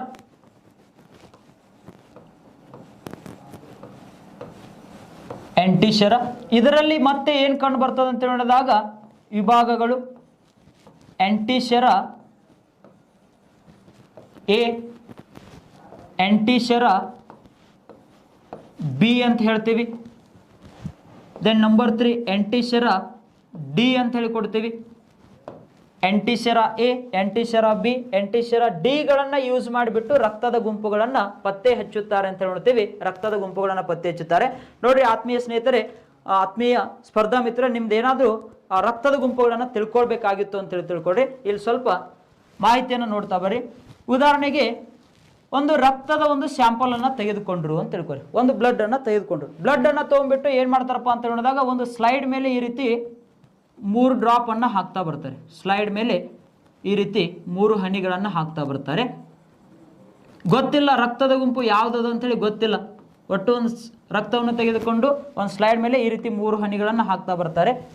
ಮೊದಲಿಗೆ ಏನು ಮಾಡ್ತಾರಪ್ಪ ಅಂತೇಳಿ ನೋಡಿದಾಗ ಆಂಟಿಸೆರಾ ಎ ಅಂತಕ್ಕಂಥ ಒಂದು ರಾಸಾಯನಿಕ ವಸ್ತುವನ್ನು ಮೊದಲನೇ ಹನಿಯ ಮೇಲೆ ಹಾಕ್ತಾರೆ. ಹೌದ್ರಿ, ಆಂಟಿಸೆರಾ ಎ ಅಂತಕ್ಕಂಥ ಒಂದು ರಾಸಾಯನಿಕವನ್ನು ಮೊದಲನೇ ಹನಿ ರಕ್ತದ ಹನಿಯ ಮೇಲೆ ಹಾಕಿದಾಗ ಈ ರಕ್ತದ ಹನಿ ಏನಾದರೂ ಹೆಪ್ಪುಗಟ್ಟಿದರೆ, ಹೌದ್ರಿ, ಈ ರಕ್ತದ ಹನಿ ಏನಾದರೂ ಹೆಪ್ಪುಗಟ್ಟಿದರೆ ಆ ರಕ್ತದ ಗುಂಪು ಏನಾಗಿರುತ್ತದೆ? ಎ ಬ್ಲಡ್ ಗ್ರೂಪ್ ಆಗಿರುತ್ತದೆ. ಹೌದ್ರಿ, ಆ ರಕ್ತದ ಗುಂಪು ಏನಾಗಿರುತ್ತದೆ? ಎ ಬ್ಲಡ್ ಗ್ರೂಪ್ ಆಗಿರುತ್ತದೆ. ದೆನ್ ನೆಕ್ಸ್ಟ್ ಒನ್, ಮತ್ತೆ ಈಗ ಹೇಗೆ ಗೊತ್ತಾಯ್ತು ನಮಗೆ? ನಾವು ಏನು ಮಾಡಿದೇವಿ? ಆಂಟಿಸೆರಾ ಎ ಅಂತಕ್ಕಂಥ ಒಂದು ರಾಸಾಯನಿಕವನ್ನು ಈ ಒಂದು ರಕ್ತದ ಹನಿ ಮೇಲೆ ಹಾಕಿದ್ದೀವಿ. ಹಾಕಿದಾಗ ರಕ್ತದ ಹನಿ ಏನಾಗ್ತಾ ಇದೆ? ಹೆಪ್ಪುಗಟ್ತಾ ಇದೆ. ಹೆಪ್ಪುಗಟ್ಟಿದರೆ ಆ ರಕ್ತದ ಗುಂಪು ಏನಾಗಿದೆ ಎಂದರ್ಥ? ಎ ಆಗಿದೆ ಎಂದರ್ಥ. ಈಗ ನಮಗೆ ಜಸ್ಟ್ ಬ್ಲಡ್ ಗ್ರೂಪ್ ಗೊತ್ತಾಯ್ತು ಎ ಅಂತ ಹೇಳಿ. ಇದರಲ್ಲಿ ಮತ್ತೆ ಎ ಪಾಸಿಟಿವ್ ಅದನೋ ನೆಗೆಟಿವ್ ಅದನೋ ಅಂತೇಳಿ ತಿಳ್ಕೊಳ್ಬೇಕು ಇವಾಗ. ಹೌದ್ರಿ, ಪಾಸಿಟಿವ್ ಅದನೋ ನೆಗೆಟಿವ್ ಅದೋ ಅಂತೇಳಿ ತಿಳ್ಕೊಬೇಕಾದ್ರೆ ಆಂಟಿಸೆರಾ ಡಿ ಹಾಕ್ತೀವಿ ನಾವು. ಹೌದ್ರಿ, ಏನು ಹಾಕ್ತಾ ಇದ್ದೀವಿ? ಆಂಟಿಸೆರಾ ಡಿ ಅಂತ ಹೇಳಿ ನೋಡ್ತಾ ಇದ್ದೀವಿ. ಈ ಒಂದು ಆಂಟಿಸೆರಾ ಡಿ ಅಂತೇಳಿ ನೋಡಿದಾಗ ಇದನ್ನ ಈ ಒಂದು 3ನೇ ಹನಿ ಅಂತೇಳಿ ನೋಡ್ತಾ ಇದ್ದೀವಿ. ರಕ್ತದ 3ನೇ ಹನಿ ಮೇಲೆ ಏನು ಹಾಕ್ತಾರಪ್ಪ ಅಂತ ಹೇಳಿದಾಗ ಆಂಟಿಸೆರಾ ಡಿ ಹಾಕ್ತಾರ. ಡಿ ಹಾಕಿದಾಗ ರಕ್ತದ ಹನಿಗಳು ಹೆಪ್ಪುಗಟ್ಟಿದರೆ ಆ ಒಂದು ರಕ್ತದ ಗುಂಪು ಏನಾಗಿರುತ್ತದೆ? ಪಾಸಿಟಿವ್ ಆಗಿರುತ್ತದೆ. ಹೌದ್ರಿ, ರಕ್ತದ ಗುಂಪು ಏನಾಗಿರ್ತದ? ಪಾಸಿಟಿವ್ ಆಗಿರ್ತದ. ದೆನ್ ನೆಕ್ಸ್ಟ್ ಒಂದು ನೋಡ್ರಿ, ಇಲ್ಲಿ ಇನ್ನೊಂದು ಪಾಯಿಂಟ್ ಅನ್ನು ನೋಡ್ತಾ ಇದೀವಿ. ಆಂಟಿಸೆರಾ ಬಿ ಅಂತೇಳಿ ಕೂಡ ಒಂದು ಕೊಟ್ಟಿದ್ದೀವಿ. ಬಿ ಅಂತೇಳಿ ನೋಡಿದಾಗ ಇದು 2ನೇ ರಕ್ತದ ಹನಿ ಮೇಲೆ ಬಿ ಅನ್ನು ಹಾಕಿ ನೋಡ್ತಾರ. ಬಿ ಅನ್ನು ಹಾಕಿದಾಗ ಈ ಒಂದು ರಕ್ತದ ಹನಿ ಹೆಪ್ಪುಗೆಡದಿದ್ದರೆ ಆ ರಕ್ತದ ಗುಂಪು ಬಿ ಆಗಿರಲ್ಲ ಅಂತ ಅರ್ಥ. ಅವ್ರಿ ಐಡಿಯಾ ತಿಳ್ಕೊಬೇಕು. ಇಲ್ಲಿ ನೋಡ್ರಿ, ರಕ್ತದ ಗುಂಪು ಎ ಅಂತೇಳಿ ಗೊತ್ತಾಯ್ತು, ಆಮೇಲೆ ಪಾಸಿಟಿವ್ ಅಂತೇಳಿ ಗೊತ್ತಾಯ್ತು. ಈ ರೀತಿ ರಾಸಾಯನಿಕ ವಸ್ತುಗಳನ್ನು ಬಳಸಿಬಿಟ್ಟು ಆಂಟಿಸೆರಾ ಅಂತಕ್ಕಂಥ ಒಂದು ರಾಸಾಯನಿಕ ವಸ್ತುವನ್ನು ಬಳಸಿಬಿಟ್ಟು ರಕ್ತದ ಗುಂಪುಗಳನ್ನು ಏನು ಮಾಡುತ್ತಾರೆ? ಪತ್ತೆ ಹಚ್ಚುತ್ತಾರೆ ಅಂತ ಹೇಳ್ತೀವಿ. ಇನ್ನೊಂದ್ಸರಿ ಹೇಳ್ತೀನಿ ಕೇಳ್ರಿ. ಒಂದು ರಕ್ತವನ್ನು ತೆಗೆದುಕೊಂಡು ಒಂದು ಸ್ಲೈಡ್ ಮೇಲೆ 3 ಹನಿಗಳನ್ನು ಹಾಕ್ತಾರ. ಹನಿಗಳನ್ನು ಹಾಕಿಬಿಟ್ಟು ಮೊದಲಿಗೆ ಏನು ಮಾಡ್ತಾರ? ಆಂಟಿಸೆರಾ ಎ ಅಂತಕ್ಕಂಥ ಕೆಮಿಕಲ್ ಅನ್ನ ಮೊದಲನೇ ಹನಿ ಮೇಲೆ ಹಾಕುತ್ತಾರೆ. ಹಾಕಿದಾಗ ರಕ್ತದ ಹನಿ ಹೆಪ್ಪುಗಟ್ಟಿತು ಅಂತ ತಿಳ್ಕೊಡಿ. ಅವಾಗ ರಕ್ತದ ಗುಂಪು ಏನಾಗಿರ್ತದ? ಎ ಆಗಿರ್ತದ ಅಂತ ಅರ್ಥ. ದೆನ್ ನೆಕ್ಸ್ಟ್ 2ನೇ ಹನಿಯ ಮೇಲೆ ಆಂಟಿಸೆರಾ ಬಿ ಅಂತೇಳಿ ತೆಗೆದುಕೊಳ್ತಾರ. 2ನೇ ಹನಿಯ ಮೇಲೆ ಹಾಕಿದಾಗ ಈ ಒಂದು ರಕ್ತದ ಹನಿ ಹೆಪ್ಪುಗಟ್ಟಿದರೆ ಅವಾಗ ರಕ್ತದ ಗುಂಪು ಏನಾಯ್ತು ಅಂತ ಅರ್ಥ? ಬಿ ಐತಂತ ಅರ್ಥ. ಹೌದ್ರಿ, ಈಗ ಪ್ರೆಸೆಂಟ್ ಏನು ಅದ? ಬಿನೂ ಅದ. ಈಗ ನಮಗೆ ಗೊತ್ತಾಯ್ತು ಈ ರಕ್ತದ ಗುಂಪನ್ನು ಯಾವುದಂತ ಹೇಳ್ತಾ ಇದ್ದೀವಿ? ಎ ಬಿ ರಕ್ತದ ಗುಂಪು ಅಂತ ಹೇಳಿದೀವಿ. ದೆನ್ ನೆಕ್ಸ್ಟ್ ಒಂದು ಇದು ಪಾಸಿಟಿವ್ ಅದನ್ನು ನೆಗೆಟಿವ್ ಅದ ಅಂತೇಳಿ ಚೆಕ್ ಮಾಡಬೇಕಾದ್ರೆ ಆಂಟಿಸೆರಾ ಡಿ ಯೂಸ್ ಮಾಡ್ತಾ ಇದ್ದೀವಿ, ರಾಸಾಯನಿಕ ವಸ್ತು. ಇದನ್ನ ಈ ಒಂದು 3ನೇ ರಕ್ತದ ಹನಿಯ ಮೇಲೆ ಹಾಕಿದಾಗ ಆ ಒಂದು ರಕ್ತದ ಹನಿ ಹೆಪ್ಪುಗಡದಿದ್ದರೆ, ಹೌದ್ರಿ, ಹೆಪ್ಪುಗಟ್ಟಿದರೆ ಪಾಸಿಟಿವ್, ಹೆಪ್ಪುಗೆಡದಿದ್ದರೆ ಏನಂತ ಹೇಳ್ತೀವಿ? ನೆಗೆಟಿವ್ ಅಂತ ಹೇಳಿ ಕೊಡ್ತಾ ಇದೀವಿ. ಈ ರೀತಿ ರಕ್ತದ ಗುಂಪುಗಳನ್ನು ಏನು ಮಾಡುತ್ತಾರೆ? ಪತ್ತೆ ಹಚ್ಚುತ್ತಾರೆ ಅಂತ ಹೇಳ್ತೀವಿ. ರಕ್ತದ ಗುಂಪುಗಳನ್ನು ಪತ್ತೆ ಹಚ್ಚುತ್ತಾರೆ. ದೆನ್ ನೆಕ್ಸ್ಟ್ ನೋಡ್ರಿ,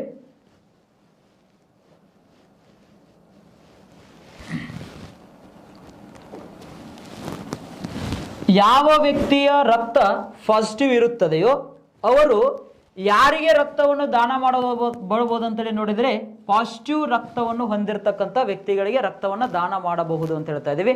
ಉದಾಹರಣೆಗೆ ನನ್ನ ರಕ್ತದ ಗುಂಪು ಪಾಸಿಟಿವ್ ಐತಂದ್ರೆ ನಾನು ಯಾರಿಗೆ ಕೊಡಬಹುದು? ಪಾಸಿಟಿವ್ ಇದ್ದವರಿಗೆ ಅಷ್ಟೇ ಕೊಡಬಹುದು. ಆದರೆ ನನಗೆ ರಕ್ತ ಬೇಕಾದ್ರೆ ನಾನು ಯಾರ ಕಡೆಯಿಂದ ತೆಗೆದುಕೊಳ್ಬಹುದು ಅಂತೇಳಿ ನೋಡಿದ್ರೆ ಪಾಸಿಟಿವ್ ಮತ್ತು ನೆಗೆಟಿವ್ ಅವ್ರ ಎರಡೂ ಬ್ಲಡ್ ಗ್ರೂಪ್ಗಳಿಂದ ಏನು ಮಾಡಬಹುದು? ರಕ್ತವನ್ನು ಸ್ವೀಕಾರ ಮಾಡಬಹುದು ಅಂತ ಹೇಳ್ತಾ ಇದೀವಿ. ಇವೆಲ್ಲ ನಮಗೆ ಪಾಯಿಂಟ್ಸ್ ಎಲ್ಲಿ ಗೊತ್ತಿರಬೇಕು ಅಂತ ಹೇಳಿ ನೋಡಿದ್ರೆ ರಕ್ತದಾನ ಮಾಡುವ ಕಂಡೀಷನ್ಸ್ ಬರ್ತಿರ್ತವೆ. ಹೌದ್ರಿ, ಷರತ್ತುಗಳು ಅಂತ ಹೇಳ್ತಾ ಇದೀವಿ. ನನ್ನ ರಕ್ತದ ಗುಂಪು ಪಾಸಿಟಿವ್ ಇದ್ದರೆ ನಾನು ಕೇವಲ ಪಾಸಿಟಿವ್ ರಕ್ತದ ಗುಂಪುಗಳಿಗೆ ಮಾತ್ರ ರಕ್ತವನ್ನು ದಾನ ಮಾಡಬಹುದು. ಆದರೆ ನನಗೆ ಬೇಕಾಗಿತ್ತು ಅಂತ ತಿಳ್ಕೊರಿ ಇವಾಗ ಪಾಸಿಟಿವ್ ಮತ್ತು ನೆಗೆಟಿವ್ ಬ್ಲಡ್ ಗ್ರೂಪ್ ಹೊಂದಿರತಕ್ಕಂಥ ವ್ಯಕ್ತಿಗಳಿಂದ ರಕ್ತವನ್ನು ತೆಗೆದುಕೊಳ್ಬಹುದು ಅಂತ ಹೇಳ್ತಾ ಇದೀವಿ. ನೆಕ್ಸ್ಟ್ ಅದೇ ರೀತಿ ನೋಡ್ರಿ, ನನ್ನ ರಕ್ತದ ಗುಂಪು ನೆಗೆಟಿವ್ ಆಗಿದ್ದು ನಾನು ಯಾರಿಗೆ ರಕ್ತವನ್ನು ದಾನ ಮಾಡಬಹುದಪ್ಪ ಅಂತೇಳಿ ನೋಡಿದಾಗ ಪಾಸಿಟಿವ್ ಮತ್ತು ನೆಗೆಟಿವ್ ಬ್ಲಡ್ ಗ್ರೂಪ್ ಅನ್ನು ಹೊಂದಿರತಕ್ಕಂಥ ಇಬ್ಬರು ವ್ಯಕ್ತಿಗಳಿಗೆ ನಾನು ರಕ್ತವನ್ನು ದಾನ ಮಾಡಬಹುದು.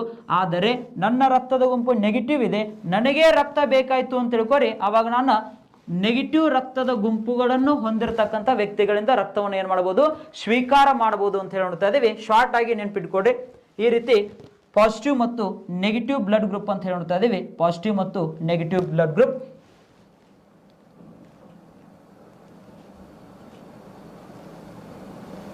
ಎಸ್, ಇನ್ನೊಂದು ಎಕ್ಸಾಮ್ ದೃಷ್ಟಿಯಿಂದ ಇಂಪಾರ್ಟೆಂಟ್ ಆಗಿರ್ತಕ್ಕಂಥ ಒಂದು ಮಾಹಿತಿ,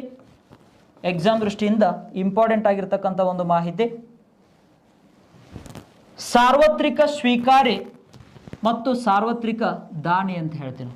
ಪ್ರಶ್ನೆ ಯಾವ ರೀತಿ ಕೇಳ್ತಾನ? ಈ ಕೆಳಗಿನ ಯಾವ ರಕ್ತದ ಗುಂಪನ್ನು ಸಾರ್ವತ್ರಿಕ ಸ್ವೀಕಾರಿ ಎಂದು ಕರೆಯುತ್ತಾರೆ ಅಂತೇಳಿ ಕನ್ಸಿಡರ್ ಮಾಡುತ್ತಾರೆ ಅಂತೇಳಿ ಪ್ರಶ್ನೆ ಕೇಳಿರ್ತಾನ. ಸಾರ್ವತ್ರಿಕ ಸ್ವೀಕಾರಿ ಅಂತೇಳಿ ನೋಡಿದಾಗ ಯೂನಿವರ್ಸಲ್ ಅಕ್ಸೆಪ್ಟರ್ ಅಂತ ಹೇಳ್ತಾನೆ. ಹೌದ್ರಿ, ಸಾರ್ವತ್ರಿಕ ಸ್ವೀಕಾರಿ.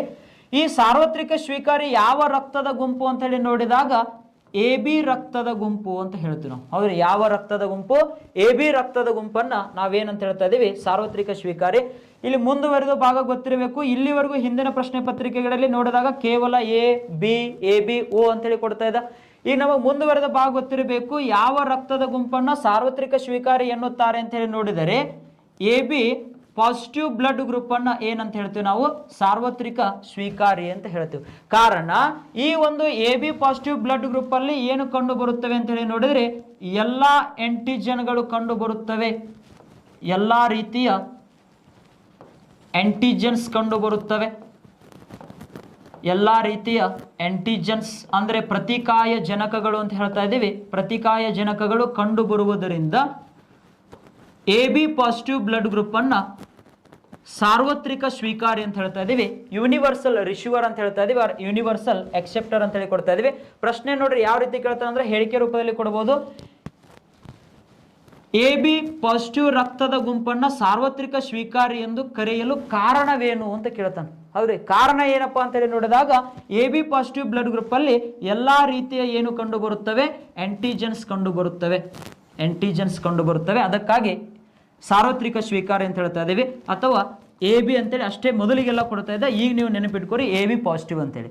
Then next one universal donor, important, ಅನೇಕ ಬಾರಿ ಎಕ್ಸಾಮ್ಗೆ ಪ್ರಶ್ನೆ ಬರ್ತದ. ಈ ಕೆಳಗಿನ ಯಾವ ರಕ್ತದ ಗುಂಪನ್ನು ಸಾರ್ವತ್ರಿಕ ದಾನಿ ಎನ್ನುತ್ತಾರೆ? ಹೌದು, ಸಾರ್ವತ್ರಿಕ ದಾನಿ ಅಂತೇಳಿ ಈ ಕೆಳಗಿನ ಯಾವ ರಕ್ತದ ಗುಂಪನ್ನು ಕರೆಯುತ್ತಾರೆ ಅಂತ ಹೇಳಿ ನೋಡಿದಾಗ ಯೂನಿವರ್ಸಲ್ ಡೋನರ್, O ಅಥವಾ ಗೊತ್ತಿರಬೇಕು ಇದರಲ್ಲಿ O ಪಾಸಿಟಿವ್ ಕೊಡ್ತೀವೋ ನೆಗೆಟಿವ್ ಕೊಡ್ತೀವೋ ಅನ್ನೋದು ಇಂಪಾರ್ಟೆಂಟ್ ಆಗ್ತದೆ. ಹೌದ್ರಿ, ರೀಸೆಂಟ್ ಆಗಿ ನಡೆದಿರ್ತಕ್ಕಂಥ ಒಂದು PC ಪ್ರಶ್ನೆ ಆಗಿದೆ ನೋಡಿ. ಹೌದ್ರಿ, PC ಪ್ರಶ್ನೆ ಕೇಳೋಣ.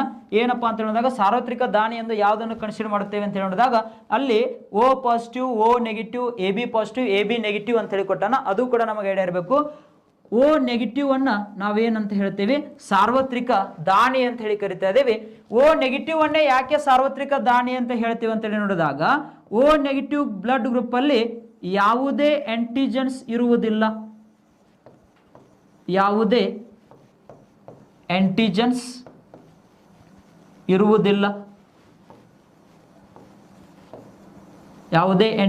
ಇರುವುದಿಲ್ಲ. ಈ ಒಂದು O ನೆಗೆಟಿವ್ ಬ್ಲಡ್ ಗ್ರೂಪ್ ಅಲ್ಲಿ RH ಕೂಡ ಇರಲ್ಲ ನೋಡ್ರಿ. ಹೌದ್ರಿ, RH ಇದ್ರೆ ಪಾಸಿಟಿವ್ ಆಗ್ತಿತ್ತು, RH ಇಲ್ಲ. ಅದಕ್ಕಾಗಿ ಯಾವ ರಕ್ತದ ಗುಂಪು? ನೆಗೆಟಿವ್ ಅಂತ ಹೇಳಿ ಕೊಡ್ತಾ ಇದೀವಿ, O ನೆಗೆಟಿವ್ ಬ್ಲಡ್ ಗ್ರೂಪ್ ಅಂತ ಹೇಳ್ತಾ ಇದ್ದೀವಿ. ಇದರಲ್ಲಿ ಯಾವುದೇ ಒಂದು ಆಂಟಿಜೆನ್ಸ್ ಇರದೇ ಇರುವುದರಿಂದ ಇದನ್ನ ನಾವೇನಂತ ಹೇಳ್ತೀವಿ, ಸಾರ್ವತ್ರಿಕ ದಾನಿ ಅಂತೇಳಿ ಕೊಡ್ತಾ ಇದ್ದೀವಿ, ಯೂನಿವರ್ಸಲ್ ಡೋನರ್ ಅಂತೇಳಿ ಕೊಡ್ತೀವಿ, ಯೂನಿವರ್ಸಲ್ ಡೋನರ್. ಹಾಗಾದ್ರೆ ನೆಕ್ಸ್ಟ್ ಪಾಯಿಂಟ್ ಏನಪ್ಪಾ ಅಂತ ಹೇಳಿದ್ರೆ, ರಕ್ತದಾನ ಮಾಡ್ತಕ್ಕಂಥ ಒಂದು ಕಂಡೀಷನ್ಸ್ ಏನದವ. ಸುಮ್ಮನೆ ನಾವು ಬ್ಲಡ್ ಡೊನೇಷನ್ ಮಾಡ್ಲಿಕ್ಕಾಗಲ್ಲ. ಆದರೆ ಯಾವಾಗ ಬೇಕೋ, ಯಾವ ಟೈಮಲ್ಲಿ ಬೇಕೋ, ಯಾವಾಗ ಹೋಗಿ ನಾವು ರಕ್ತವನ್ನು ದಾನ ಮಾಡ್ಲಿಕ್ಕಾಗಲ್ಲ. ಒಂದಿಷ್ಟು ಕಂಡೀಷನ್ಸ್ ಅಂತ ಹೇಳಿದವ. ಆ ಷರತ್ತುಗಳು ಏನಂತೇಳಿ ಸ್ವಲ್ಪ ಮಾಹಿತಿ ನೋಡೋಣ. ರಕ್ತದಾನ ಮಾಡುವ ಷರತ್ತುಗಳು ಅಂತ ಹೇಳ್ತಾ ಇದ್ದೀವಿ, ಕಂಡೀಷನ್ಸ್. ನೋಡ್ರಿ, ರಕ್ತದಾನ ಮಾಡುವ ಷರತ್ತುಗಳು ಏನಂತೇಳಿ ನೋಡಿದಾಗ ನಂಬರ್ 1 ಪಾಯಿಂಟ್ ಗೊತ್ತಿರಬೇಕು, ರಕ್ತದ ಗುಂಪು ಸರಿ ಹೊಂದಬೇಕು. ರಕ್ತದ ಗುಂಪು ಸರಿ ಹೊಂದಬೇಕು. ರಕ್ತದ ಗುಂಪು ಸರಿ ಹೊಂದಬೇಕು. Then next point, next condition ಏನು ಹೇಳ್ತದೆ ಅಂತ ನೋಡಿದಾಗ, ರಕ್ತದಾನ ಮಾಡುವವರ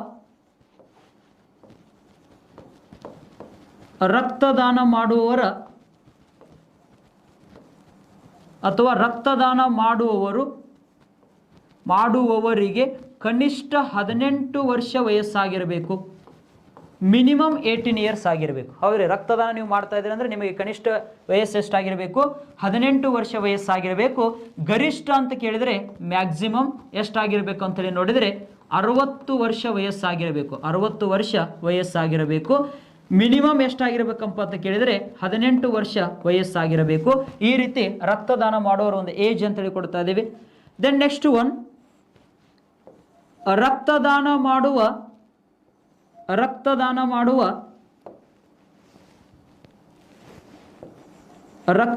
ಮಾಡುವ ಮಹಿಳೆಯರ ದೇಹದ ಕನಿಷ್ಠ ತೂಕ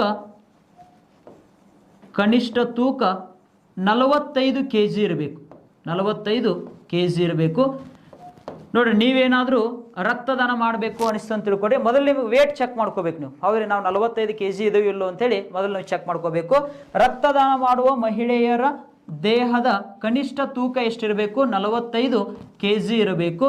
ಹಾಗಾದರೆ ರಕ್ತದಾನ ಮಾಡುವ ಪುರುಷರ ದೇಹದ ತೂಕ, ಹೌದ್ರಿ, ಪುರುಷರ ದೇಹದ ಕನಿಷ್ಠ ತೂಕ ಎಷ್ಟಿರಬೇಕು ಅಂತ ಕೇಳಿದರೆ 50 kg ಅಂತ ಹೇಳ್ತೀವಿ. 50 kgಕ್ಕಿಂತ ಕಡಿಮೆ ಇದ್ದರೆ ನೀವು ರಕ್ತದಾನ ಮಾಡಲು ಸಾಧ್ಯವಿಲ್ಲ. ಮಿನಿಮಮ್ ಬಾಡಿ ವೇಟ್ ಎಷ್ಟಿರಬೇಕು ಪುರುಷರದು ಅಂತೇಳಿ ನೋಡಿದರೆ 50 kg ಇರಬೇಕು ಅಂತ ಹೇಳ್ತಾ ಇದ್ದೀವಿ. ಈ ರೀತಿ ಒಂದು ಕಂಡೀಷನ್ ಅದ, ನೆನ್ಪಿಟ್ಕೋರಿ. ದೆನ್ ನೆಕ್ಸ್ಟ್ ಒನ್, ರಕ್ತದಾನ ಮಾಡಬೇಕಾದ್ರೆ ಲಿಂಗ ತಾರತಮ್ಯ ಮಾಡುವ ಹಾಗಿಲ್ಲ.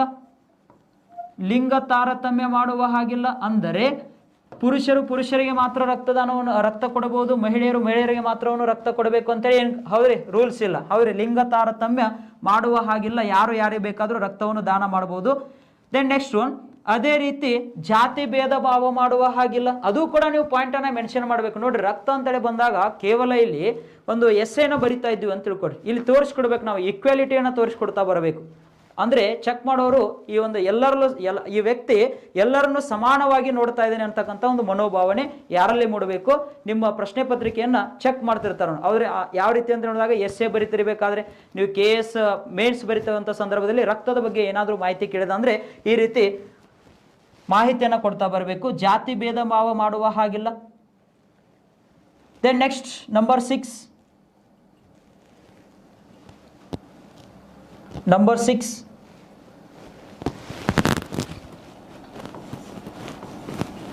ಒಮ್ಮೆ ರಕ್ತದಾನ ಮಾಡಿದ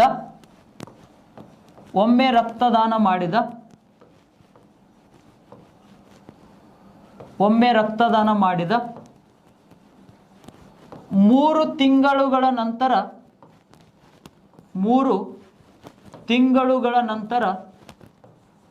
ರಕ್ತದಾನ ಮಾಡುವುದು ಸರಿ ಅಂತ ಹೇಳ್ತೀವಿ ನಾವು. ಅಂದ್ರೆ ಇವತ್ತು ನಾನು ಬ್ಲಡ್ ಕೊಟ್ಟೆ ಅಂತ ತಿಳ್ಕೊಡ್ರಿ, ಮತ್ತೆ ಯಾವಾಗ ಕೊಡಬೇಕಪ್ಪ ಅಂತ ಹೇಳಿ ನೋಡಿದಾಗ ಮತ್ತೆ 3 ತಿಂಗಳುಗಳ ನಂತರ ನಾವು ಏನು ಮಾಡ್ಬೋದು? ರಕ್ತವನ್ನು ದಾನ ಮಾಡ್ಬೋದು ಅಂತ ಹೇಳಿ ನೋಡ್ತಾ ಇದ್ದೀವಿ. ಈ ರೀತಿ ಒಮ್ಮೆ ರಕ್ತದಾನ ಮಾಡಿದ 3 ತಿಂಗಳುಗಳ ನಂತರ ರಕ್ತದಾನ ಮಾಡುವುದು ಸರಿ ಅಂತ ಹೇಳ್ತೀವಿ. ನೆಕ್ಸ್ಟ್ ನಂಬರ್ 7 ನೋಡ್ರಿ, ಮದ್ಯಪಾನ ಸೇವಿಸಿದ ಅಥವಾ ಮದ್ಯಪಾನ ಮಾಡಿದ ಎಷ್ಟು ಗಂಟೆಗಳ ನಂತರ ರಕ್ತದಾನ ಮಾಡುವುದು ಸರಿ? ಈಗ ನಾವು ಬ್ಲಡ್ ಡೊನೇಷನ್ ಮಾಡೋದಪ್ಪ ಅಂತ ಹೇಳಿ ನೋಡಿದಾಗ ಆಲ್ಕೋಹಾಲ್ ಕಂಟೆಂಟ್ ಇತ್ತು ಬಾಡಿಯಲ್ಲಿ ಅಂತ ಹೇಳಿ ತಿಳ್ಕೊಂಡ್ರೆ ನಾವು ಸಡನ್ ಆಗಿ ಹೋಗಿ ಬ್ಲಡ್ ಅನ್ನ ಡೊನೇಟ್ ಮಾಡ್ಲಿಕ್ಕೆ ಆಗಲ್ಲ. ಮದ್ಯಪಾನ ಮಾಡಿದ ಎಷ್ಟು ಗಂಟೆಗಳ ನಂತರ ರಕ್ತದಾನ ಮಾಡುವುದು ಸರಿ ಅಂತ ಹೇಳಿ ನೋಡಿದಾಗ 24 ಗಂಟೆಗಳ ನಂತರ ರಕ್ತದಾನ ಮಾಡುವುದು ಸರಿ ಅಂತ ಹೇಳ್ತಾ ಇದೀವಿ. ಆ ಒಂದು ಬ್ಲಡ್ ಅಲ್ಲಿ ಆಲ್ಕೋಹಾಲ್ ಕಂಟೆಂಟ್ ಇರಬಾರ್ದು. ಮದ್ಯಪಾನ ಮಾಡಿದ 24 ಗಂಟೆಗಳ ನಂತರ ರಕ್ತದಾನ ಮಾಡುವುದು ಸರಿ. ಹಾಗಾದ್ರೆ ಧೂಮಪಾನ ಮಾಡಿದ ಎಷ್ಟು ಗಂಟೆಗಳ ನಂತರ ರಕ್ತದಾನ ಮಾಡುವುದು ಸರಿ ಅಂತ ಹೇಳಿ ನೋಡಿದರೆ 4 ಗಂಟೆಗಳ ನಂತರ ರಕ್ತದಾನ ಮಾಡುವುದು ಸರಿ. ಅಂದರೆ ನೀವು ಧೂಮಪಾನ ಮಾಡಿದಾಗ ನಿಮ್ಮ ರಕ್ತದಲ್ಲಿ ಏನಿರ್ತದಪ್ಪ ಅಂತ ಹೇಳಿ ನೋಡಿದಾಗ ಕಾರ್ಬನ್ ಮೊನಾಕ್ಸೈಡ್ನ ಪ್ರಮಾಣ ಹೆಚ್ಚಾಗಿರ್ತದೆ. ಅವ್ರಿಗೆ ಒಂದು ಪ್ರಶ್ನೆ ಗೊತ್ತಿರಬೇಕು, ಸಿಗರೇಟ್ ಸೇವನೆಯಿಂದ ಯಾವ ಅನಿಲ ಬಿಡುಗಡೆ ಆಗುತ್ತದೆ ಅಂತ ಕೇಳಿದ್ರೆ ಕಾರ್ಬನ್ ಮೊನಾಕ್ಸೈಡ್ ಬಿಡುಗಡೆ ಆಗ್ತದ. ಆ ಕಾರ್ಬನ್ ಮೊನಾಕ್ಸೈಡ್ ಎಲ್ಲಿರುತ್ತದೆ? ರಕ್ತದಲ್ಲಿ ಇರುತ್ತದೆ ಅಂತ ಹೇಳ್ತಾ ಇದೀವಿ. ಈ ರೀತಿ ಧೂಮಪಾನ ಮಾಡಿದ 4 ಗಂಟೆಗಳ ನಂತರ ರಕ್ತದಾನ ಮಾಡುವುದು ಸರಿ ಅಂತೇಳಿ ಕೊಡ್ತೀವಿ. ದೆನ್ ನೆಕ್ಸ್ಟ್ ಭಯಾನಕರ ರೋಗ ಇದ್ದವರು ರಕ್ತದಾನ ಮಾಡುವುದು ಸರಿಯಲ್ಲ. ಭಯಾನಕರ ರೋಗ ಇದ್ದವರು ರಕ್ತದಾನ ಮಾಡುವುದು ಸರಿಯಲ್ಲ. ಉದಾಹರಣೆಗೆ ಕರೋನಾ, ಉದಾಹರಣೆಗೆ ಏಡ್ಸ್, ಈ ರೀತಿ ಭಯಾನಕರ ರೋಗ ಇದ್ದವರು ರಕ್ತದಾನ ಮಾಡುವುದು ಸರಿಯಲ್ಲ ಅಂತ ಹೇಳ್ತಾ ಇದೀವಿ. ರಕ್ತದಾನ ಮಾಡುವುದು ಸರಿಯಲ್ಲ. ದೆನ್ ನೆಕ್ಸ್ಟ್ ಮಾನವನ ದೇಹದ ತಾಪಮಾನ temperature of the human body ಅಂತ ಹೇಳ್ತಾ ಇದೀವಿ. ಮಾನವನ ದೇಹದ ತಾಪಮಾನ 37 ಡಿಗ್ರಿ ಸೆಲ್ಸಿಯಸ್ಗಿಂತ ಹೆಚ್ಚಾದಾಗ ರಕ್ತದಾನ ಮಾಡುವುದು ಸರಿಯಲ್ಲ ಅಂತ ಹೇಳ್ತಾ ಇದೀವಿ. ಅಂದರೆ 37 ಡಿಗ್ರಿ ಸೆಲ್ಸಿಯಸ್ಗಿಂತ ಟೆಂಪರೇಚರ್ ಹೆಚ್ಚಾಗಿದೆ ಎಂದರೆ ಆ ವ್ಯಕ್ತಿಗೆ ಜ್ವರ ಬಂದದಂತ ಅರ್ಥ. ಪಾಯಿಂಟ್ ಗೊತ್ತಾಗ್ತದೆ. ಈ ರೀತಿ ಜ್ವರ ಇದ್ದಂಥ ಸಂದರ್ಭದಲ್ಲಿ ರಕ್ತದಾನ ಮಾಡುವುದು ಸರಿಯಲ್ಲ ಅಂತ ಹೇಳ್ತಾ ಇದೀವಿ. ದೆನ್ ನೆಕ್ಸ್ಟ್ ಇನ್ನೊಂದು ಇಂಪಾರ್ಟೆಂಟ್ ಪಾಯಿಂಟ್ ಆಗ್ತದ. ಮಹಿಳೆಯರು ಹೆರಿಗೆಗೆ ಮುನ್ನ 3 ತಿಂಗಳು ರಕ್ತದಾನ ಮಾಡುವುದು ಸರಿ ಅಂತ ಹೇಳ್ತೀವಿ ನಾವು. ಅವ್ರಿ ಬಿಫೋರ್ 3 ಮಂತ್ಸ್ ಅಂತ ಹೇಳ್ತಾ ಇದೀವಿ. ಹೆರಿಗೆಗೆ ಮುನ್ನ 3 ತಿಂಗಳು ರಕ್ತದಾನ ಮಾಡುವುದು ಸರಿ. ಆಮೇಲೆ ಹೆರಿಗೆಯಾದ 3 ತಿಂಗಳುಗಳ ನಂತರ ರಕ್ತದಾನ ಮಾಡುವುದು ಸರಿ ಅಂತೇಳಿ ಕೊಡ್ತೀವಿ. ಇವೆಲ್ಲ ಹೇಳಿಕೆ ರೂಪದಲ್ಲಿ ಕೊಟ್ಟಿರ್ತಾನೆ. ಈ ಕೆಳಗಿನ ಯಾವ ಹೇಳಿಕೆ ಸರಿಯಾಗಿದೆ ಅಥವಾ ಈ ಕೆಳಗಿನ ಯಾವ ಹೇಳಿಕೆ ತಪ್ಪಾಗಿದೆ ಅಂತೇಳಿ ಕೊಟ್ಟಿರ್ತಾನೆ, ನೆನ್ಪಿಟ್ಕೋರಿ.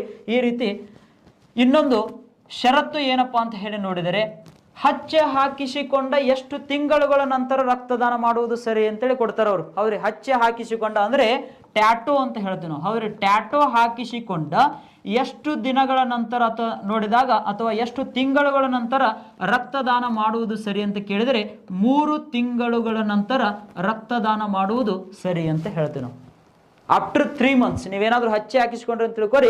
ಕಾರಣ ಅಲ್ಲಿ ವೈರಸ್ಗಳು ಇಂಜೆಕ್ಟ್ ಆಗುವಂತ ಒಂದು ಚಾನ್ಸಸ್ ಇರ್ತದ. ನಿಮಗೆ ಏನಾರ ಇಂಜೆಕ್ಟ್ ಆಗಿರ್ತಕ್ಕಂಥ ವೈರಸ್ ನೀವು ಯಾರಿಗೆ ಬ್ಲಡ್ ಅನ್ನ ಡೊನೇಟ್ ಮಾಡ್ತಿರೋ ಅವರಿಗೆ ಬರುವಂತ ಒಂದು ಚಾನ್ಸಸ್ ಇರ್ತದ. ಅದಕ್ಕಾಗಿ ಹಚ್ಚೆ ಹಾಕಿಸಿಕೊಂಡ 3 ತಿಂಗಳುಗಳ ನಂತರ ರಕ್ತದಾನ ಮಾಡುವುದು ಸರಿ. ನೀವು ಒಮ್ಮೆ ರಕ್ತದಾನ ಮಾಡಿದ ಮತ್ತೆ ಎಷ್ಟು ತಿಂಗಳುಗಳು ಅಂತ ನೋಡಿದ್ರೆ 3 ತಿಂಗಳುಗಳ ನಂತರ ರಕ್ತದಾನ ಮಾಡುವುದು ಸರಿ. ಅಂದ್ರೆ ವರ್ಷದಲ್ಲಿ ನಾವು ಮ್ಯಾಕ್ಸಿಮಮ್ ಅಂದ್ರೆ 4 ಬಾರಿ ಬ್ಲಡ್ ಡೊನೇಟ್ ಮಾಡಬಹುದು. ಆದ್ರೆ ಬಹಳ ಹಬ್ಬ ಅಂದ್ರೆ ಹೌದ್ರೆ 4 ಸರಿ ನಾವೇನ್ ಮಾಡಬಹುದು, ರಕ್ತವನ್ನು ದಾನ ಮಾಡಬಹುದು ಅಂತ ಹೇಳ್ತಾ ಇದೀವಿ. ರಕ್ತವನ್ನು ದಾನ ಮಾಡಬಹುದು. ಈ ರೀತಿ ಒಂದು ಕಂಡೀಷನ್ಸ್ ಅಂತ ಹೇಳ್ತಾ ಇದೀವಿ. ರಕ್ತದಾನ ಮಾಡುವ ಷರತ್ತುಗಳು ಅಂತ ಹೇಳಿ ನೋಡಿದ್ವಿ. ನೆಕ್ಸ್ಟ್ ನೋಡ್ರಿ, ವಿಶ್ವ ರಕ್ತದಾನಿಗಳ ದಿನ ಅಂತ ಹೇಳ್ತೀವಿ ನಾವು. ವಿಶ್ವ ರಕ್ತದಾನಿಗಳ ದಿನ ಯಾವಾಗ ಆಚರಿಸುತ್ತಾರೆ ಅಂತ ಹೇಳಿ ನೋಡಿದ್ರೆ ಜೂನ್ 14 ಅಂತ ಹೇಳ್ತೀವಿ ನಾವು. ಹೌದ್ರಿ, ವಿಶ್ವ ರಕ್ತದಾನಿಗಳ ದಿನವನ್ನ ಯಾವ ದಿನದಂದು ಆಚರಿಸುತ್ತಾರೆ ಅಂತ ಹೇಳಿ ನೋಡಿದ್ರೆ ಜೂನ್ 14 ಅಂತ ಹೇಳ್ತಾ ಇದ್ದೀವಿ. ಈ ಒಂದು ವಿಶ್ವ ರಕ್ತದಾನಿಗಳ ದಿನವನ್ನ ಯಾವಾಗಿನಿಂದ ಆಚರಿಸುತ್ತಿದ್ದಾರೆ ಅಂತ ಹೇಳಿದ್ರೆ ಫ್ರಮ್ 2005. ಹೌದ್ರಿ, ವಿಶ್ವ ರಕ್ತದಾನಿಗಳ ದಿನವನ್ನ ಯಾರು ಆಚರಣೆ ಮಾಡ್ತಿದ್ರಪ್ಪ ಅಂತ ಹೇಳಿ ನೋಡಿದಾಗ WHO ಅವರಿಗೆ ವರ್ಲ್ಡ್ ಹೆಲ್ತ್ ಆರ್ಗನೈಜೇಷನ್ ದವರು 2005ರಿಂದ ಪ್ರತಿ ಒಂದು ವರ್ಷ ಜೂನ್ 14 ವಿಶ್ವ ರಕ್ತದಾನಿಗಳ ದಿನ ಅಂತೇಳಿ ಆಚರಣೆ ಮಾಡ್ಕೊಂಡು ಬರ್ತಾ ಇದ್ದಾರೆ. ಕಾರಣ ಏನು? ಜೂನ್ 14 ಯಾಕೆ ಮಾಡಬೇಕು? ಅವ್ರಿಗೆ ಫೆಬ್ರವರಿ 14 ಮಾಡ್ಬೋದಿತ್ತಲ್ಲ, ಹೌದಿಲ್ಲ? ಫೆಬ್ರವರಿ 14 ಮಾಡ್ಬೋದಿತ್ತು. ಜೂನ್ 14 ಯಾಕೆ ಮಾಡಿದ್ರಪ್ಪ ಅಂತ ಹೇಳಿ ನೋಡಿದಾಗ ಕಾರ್ಲ್ ಲ್ಯಾಂಡ್ ಸ್ಟೈನರ್ ಅವರ ಒಂದು ಜನ್ಮದಿನದ ಸವಿ ನೆನಪಿಗಾಗಿ ಅಂತ ಹೇಳ್ತಾ ಇದ್ದೀವಿ. ಆಸ್ಟ್ರಿಯಾ ದೇಶದ ಕಾರ್ಲ್ ಲ್ಯಾಂಡ್ ಸ್ಟೈನರ್ ಅವರ ಒಂದು ಜನ್ಮದಿನ ಅಂತ ಹೇಳಿ ನೋಡಿದಾಗ ಜೂನ್ 14 ಅಂತ ಹೇಳಿ ನೋಡ್ತಾ ಇದ್ದೀವಿ. 1868ರಲ್ಲಿ ಜನಿಸುತ್ತಾರೆ ಆಸ್ಟ್ರಿಯಾ ದೇಶದ ಕಾರ್ಲ್ ಲ್ಯಾಂಡ್ ಸ್ಟೈನರ್ ಅವರು ಅಂತ ಹೇಳ್ತಾ ಇದ್ದೀವಿ.